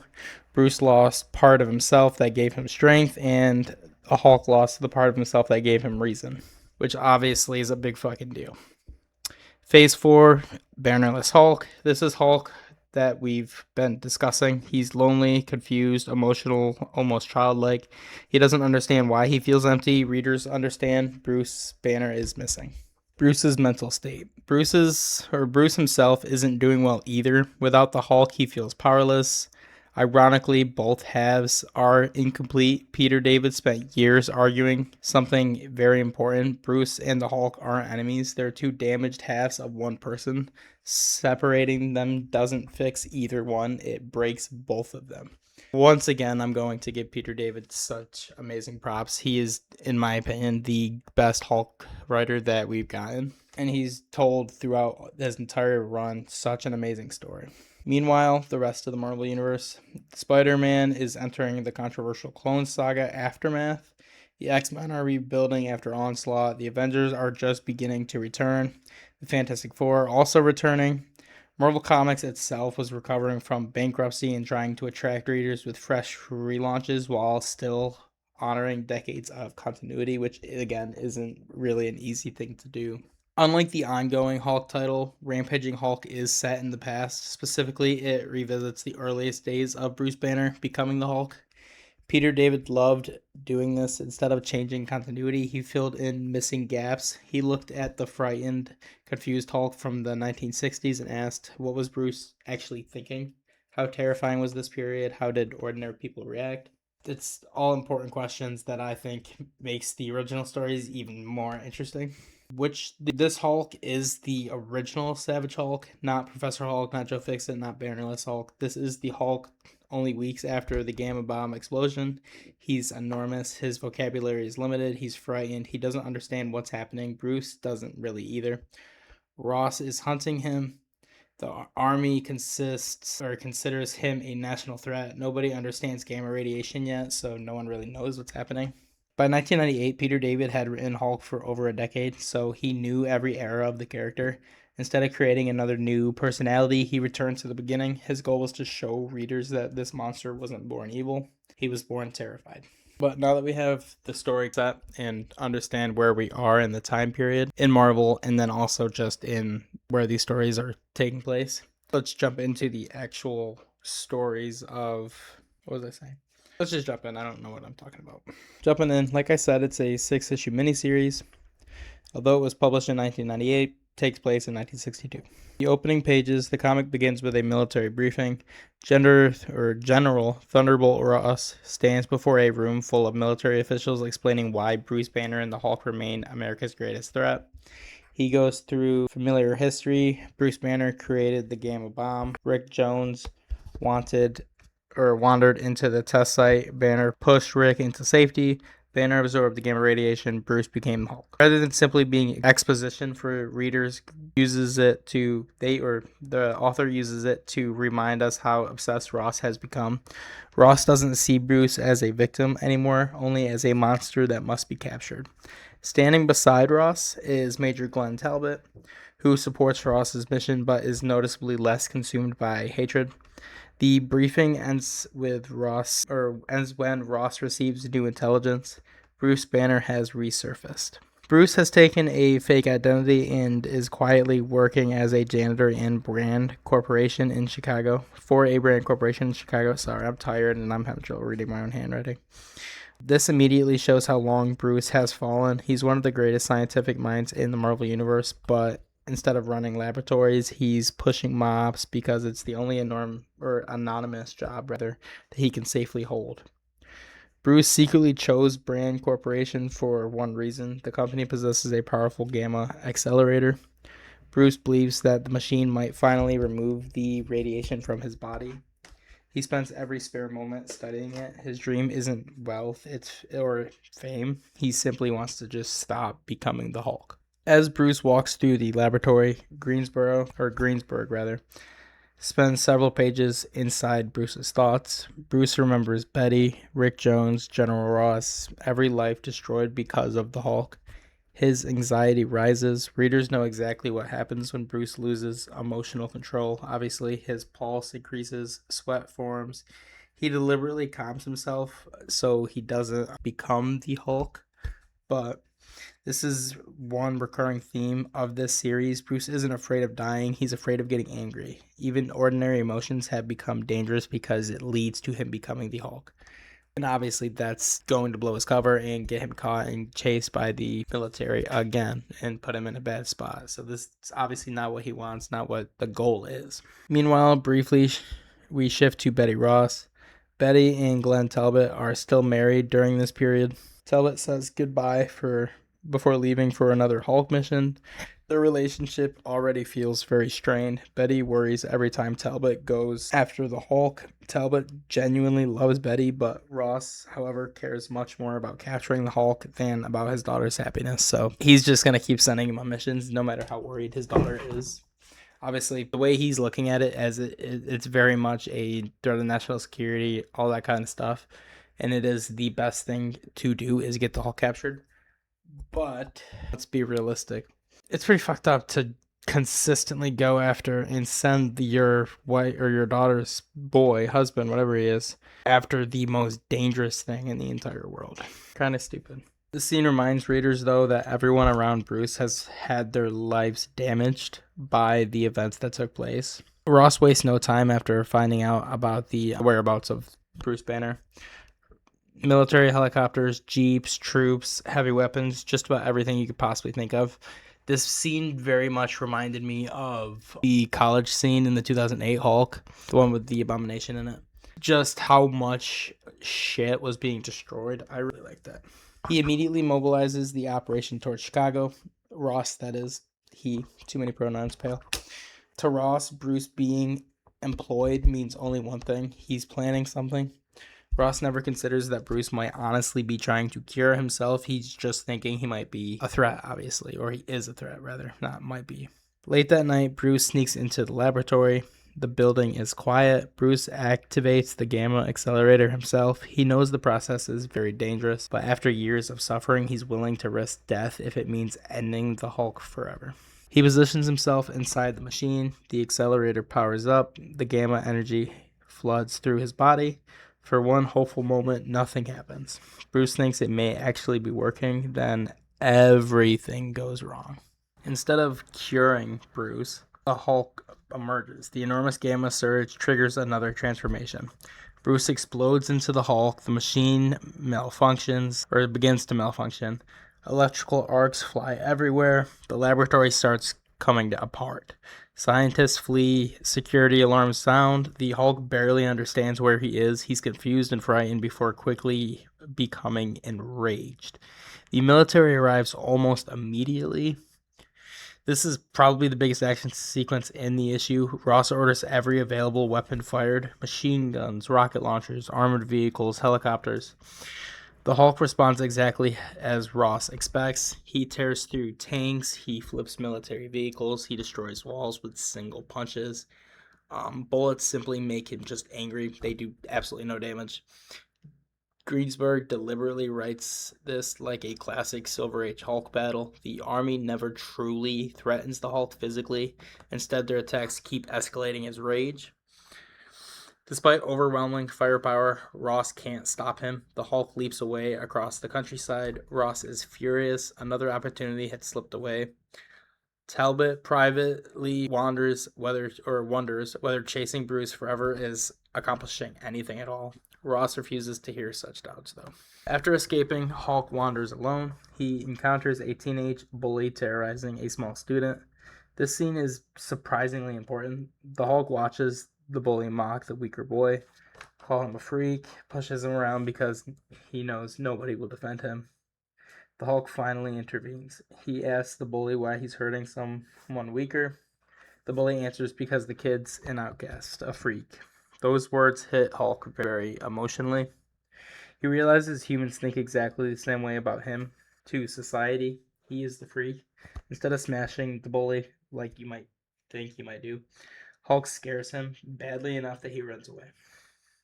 The small boy is safe. Hulk leaves without waiting for thanks or anything of that nature.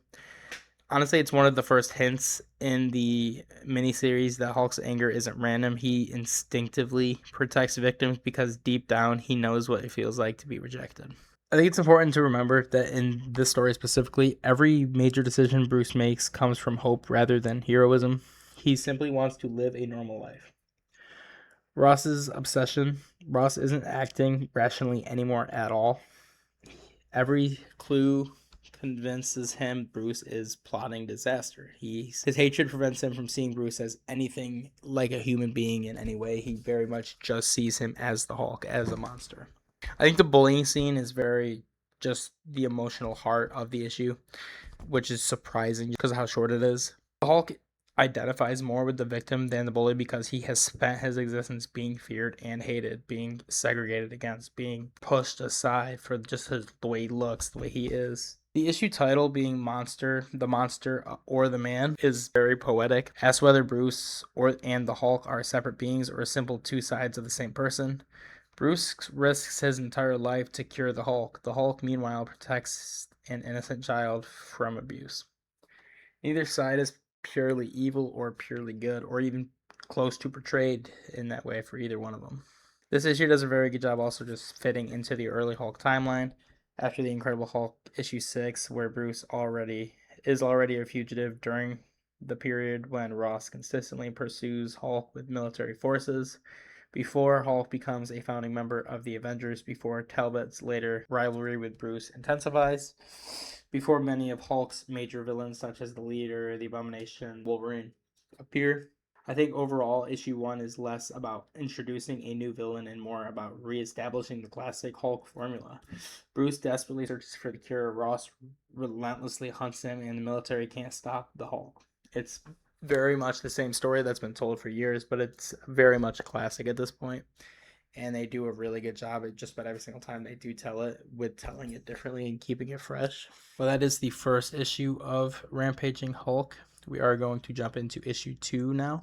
Issue 2 is very much where it starts to expand beyond a simple Hulk versus the army story. It introduces one of the Hulk's earliest enemies, the human robot, later known as the Humanoid, and ties the miniseries into some of the forgotten corners of early Marvel history, like the first issue it sets during the Silver Age, but with more modern storytelling and character development. Before the story begins, we just went over issue 1, but just to make sure, Bruce Banner attempts to cure himself. He transformed into the Hulk during the transformation. General Ross attacked with overwhelming military force. Hulk escaped. Bruce Banner remained a fugitive, and Ross gets angrier than ever. This issue opens shortly after Hulk's escape. Instead of rampaging, Hulk is wandering through forests and remote countryside. This is an important reminder of how the early Hulk behaved. Unlike later versions who lived in deserts or hidden bases, the early Hulk is almost homeless. He just wanders. He sleeps wherever he can, he eats whatever he finds, he avoids people whenever possible because every encounter usually ends with soldiers shooting at him or just something bad in general. They spend several pages emphasizing Hulk's loneliness here. Hulk thinks in his familiar childlike speech, he mutters things like, "Leave Hulk alone." He's angry but mostly tired.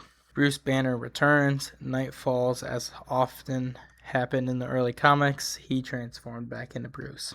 Bruce wakes up outdoors, cold, hungry, exhausted. His clothes are torn. He immediately begins thinking scientifically again. His failure at Brand Corporation hasn't discouraged him. Instead, Bruce starts analyzing why the Gamma Accelerator failed. His conclusion is that the machine wasn't powerful enough. Some unknown factor inside his mutated cells resisted the treatment, but Bruce realizes he'll need an even more advanced scientific solution. Meanwhile, General Ross always has established a temporary command center. He just is refusing to quit. Military officers begin questioning whether they're wasting enormous resources chasing one man. Ross does not care. To him, the Hulk is America's greatest danger. Ross argues every day Bruce remains free, thousands of innocent people are at risk. Talbot still supports Ross publicly, but privately, he's beginning to wonder if Bruce really deserves the endless hunt. This growing difference between Ross and Talbot becomes one of the emotional threads running through the miniseries. The story eventually does shift here to one of Hulk's earliest comic villains, like I said, Professor Joseph Gill. Gill is an arrogant scientist. He works almost entirely alone. He's obsessed with proving his genius. Gill believes humanity's future lies in artificial life. His greatest invention is a gigantic synthetic humanoid. Originally, the creature was simply called the Human Robot. Later, Marvel would rename him the Humanoid. Gill treats the robot almost like a child. He consistently boasts that it will change civilization forever. Unfortunately, his ego causes him to ignore obvious safety concerns. The human robot is introduced gradually. At first, it barely moves. It has no real personality. It follows simple commands.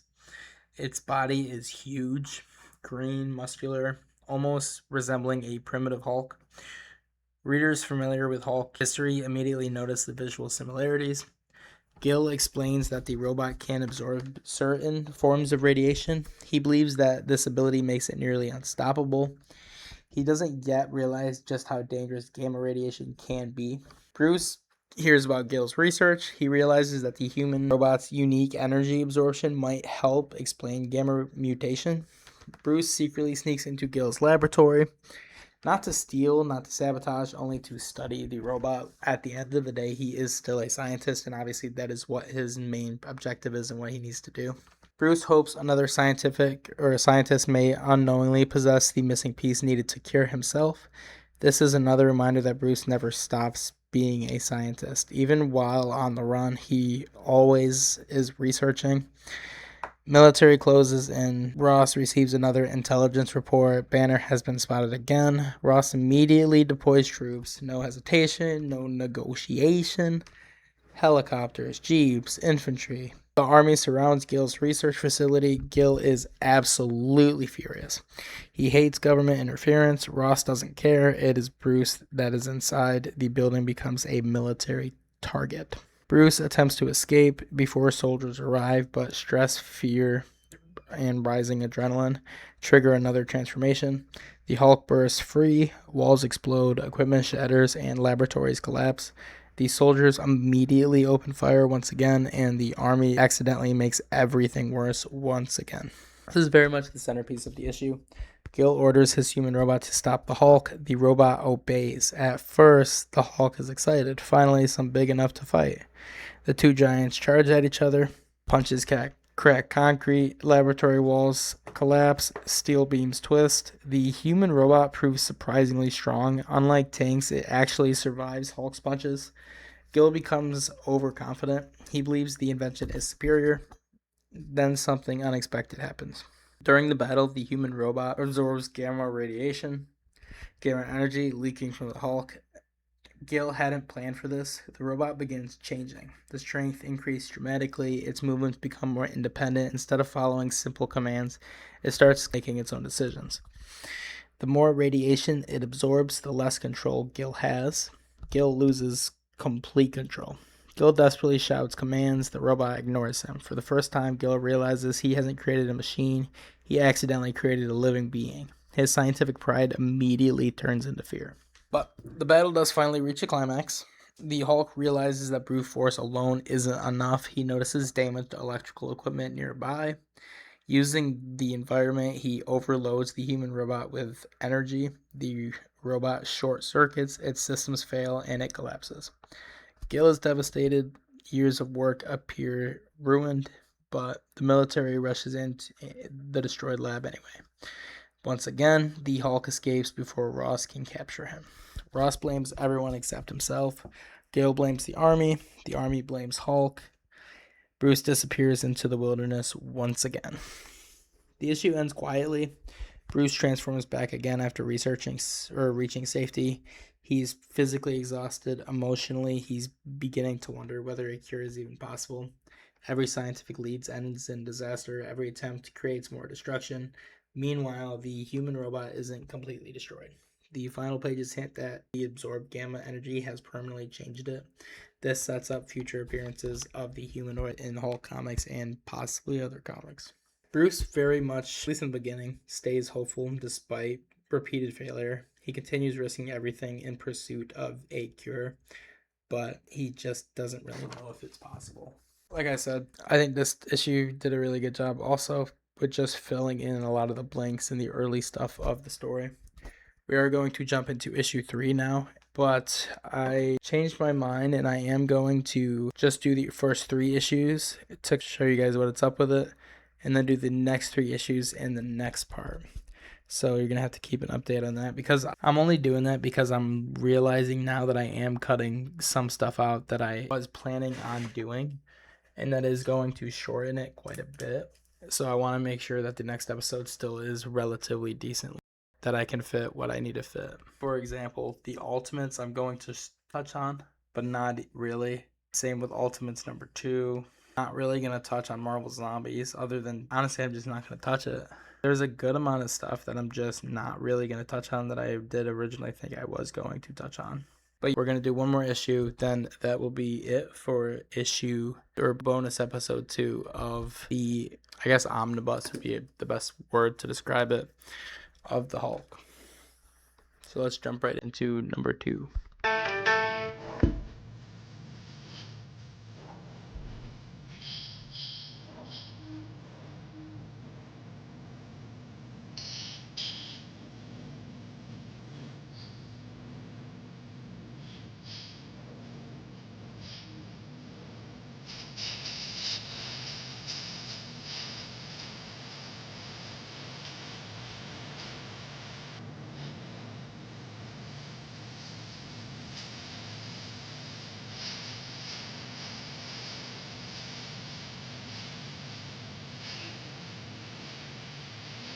Also, just to let everyone know before I forget, next episode or the next bonus episode will be the longest. So just to let you know, if you're not interested, it will probably be over 3 hours, maybe 4. Just gonna run through really quick here what we're gonna be doing for it, because obviously I am skipping a bit of stuff. We're doing the last 3 issues of Rampaging Hulk. We are doing from 1998. We're doing the Hulk series that started that year in 1998 that went for 113 issues. We're not actually going to jump into any specific issues of that. We are just going to do a brief or a pretty detailed summary of the entirety of it. Then we will do 2001's This Century in the Hulk. That's 1 issue.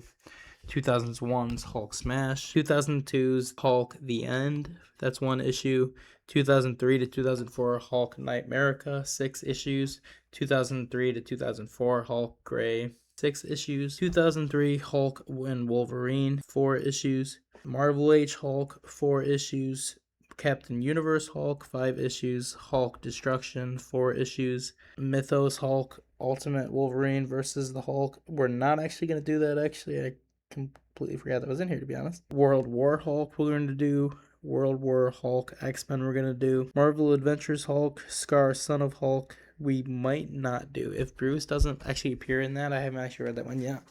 We're not going to do that one. Hulk Family we're going to do, and then Scar, Son of Hulk again. If he doesn't appear, we're not going to do that one.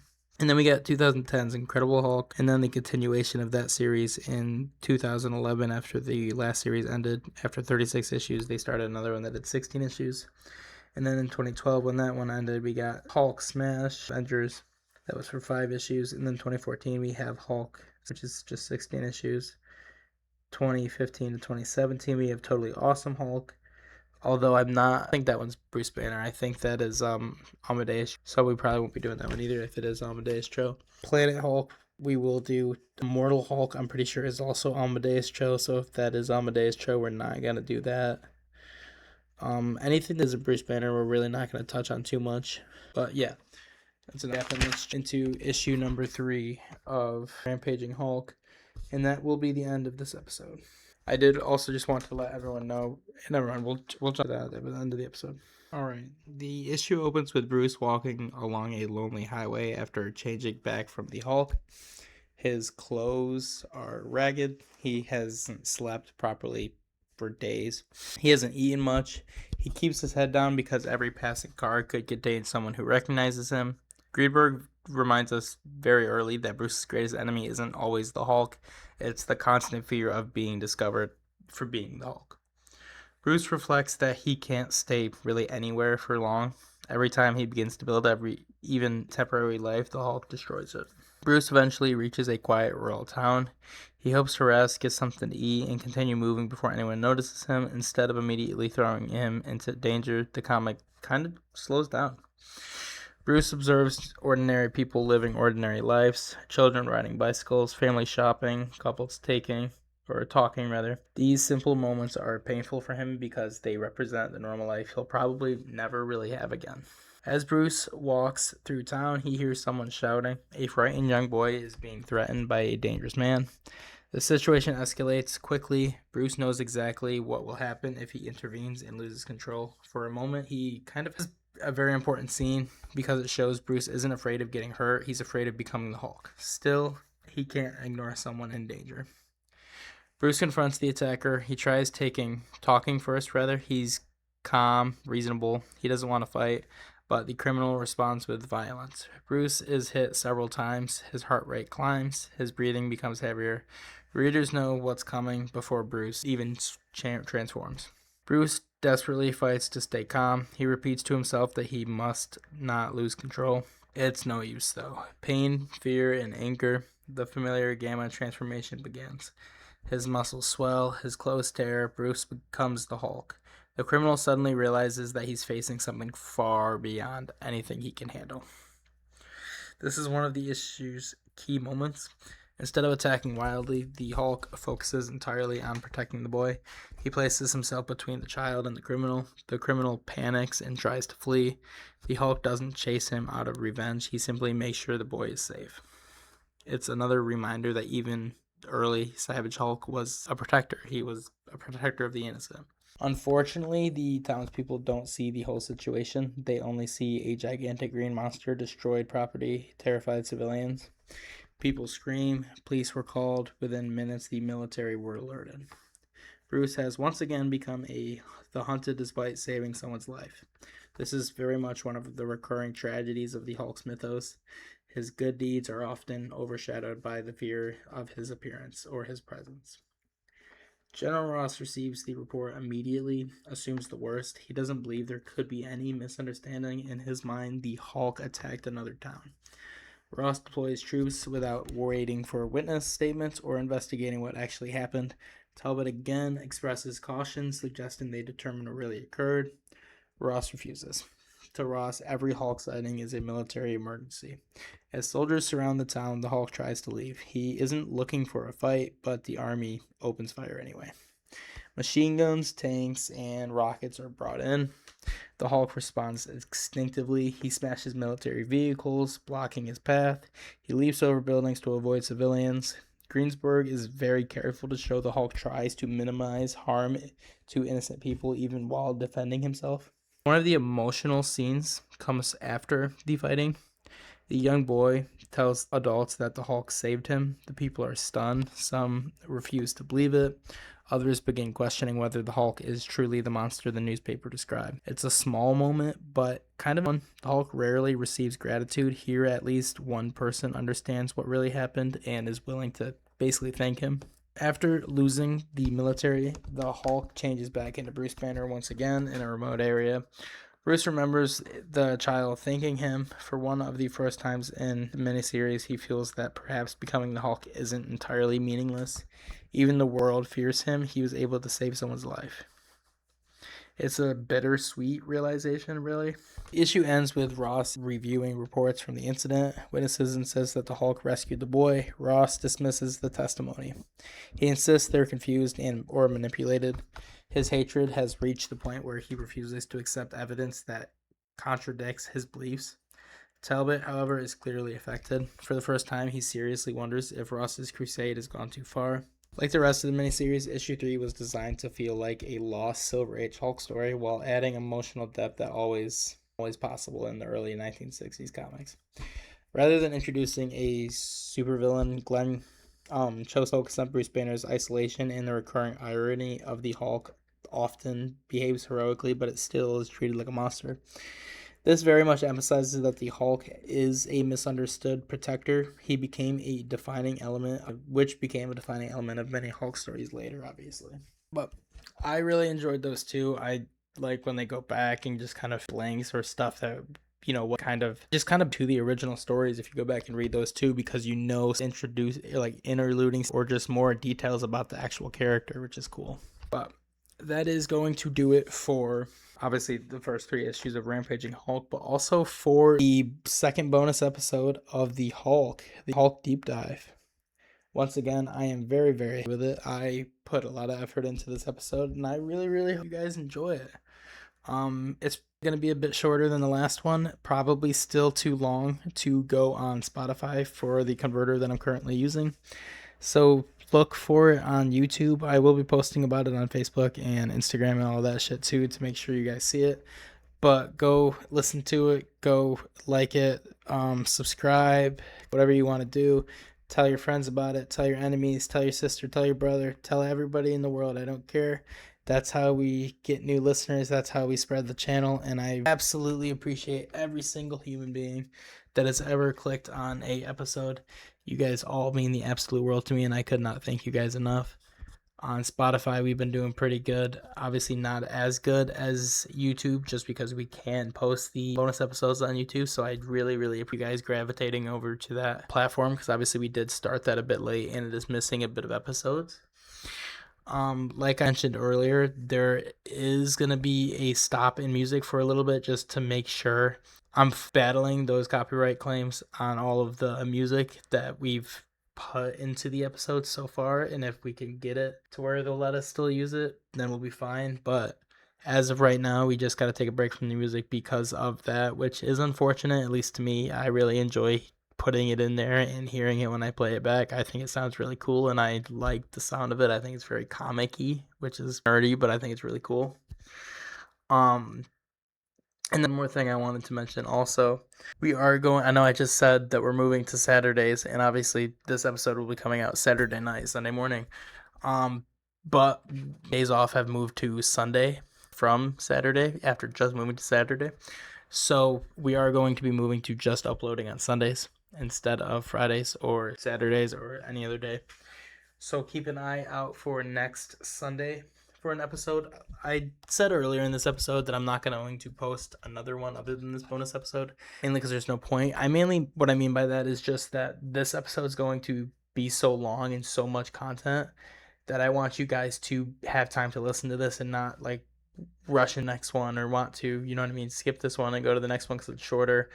I really want you guys to enjoy this and kind of all in, for lack of a term. So the next episode is going to be next week on Sunday, and it is going to be on the early years of Shazam, basically all of Shazam prior to joining DC. There is a decent bit of it, so that's probably going to be a pretty long episode also. Not nearly as long as definitely die out for that. And definitely keep an eye out just for everything in general to do with the podcast. It is going to keep going. As the year goes on, we are going to add more days. The uploading schedule probably. Maybe a couple special guests. Do even more out of the box. Maybe do a movie or two. Whatever you guys want to do. Definitely leave your comments or suggestions of a book or episode that you would like to see and or do.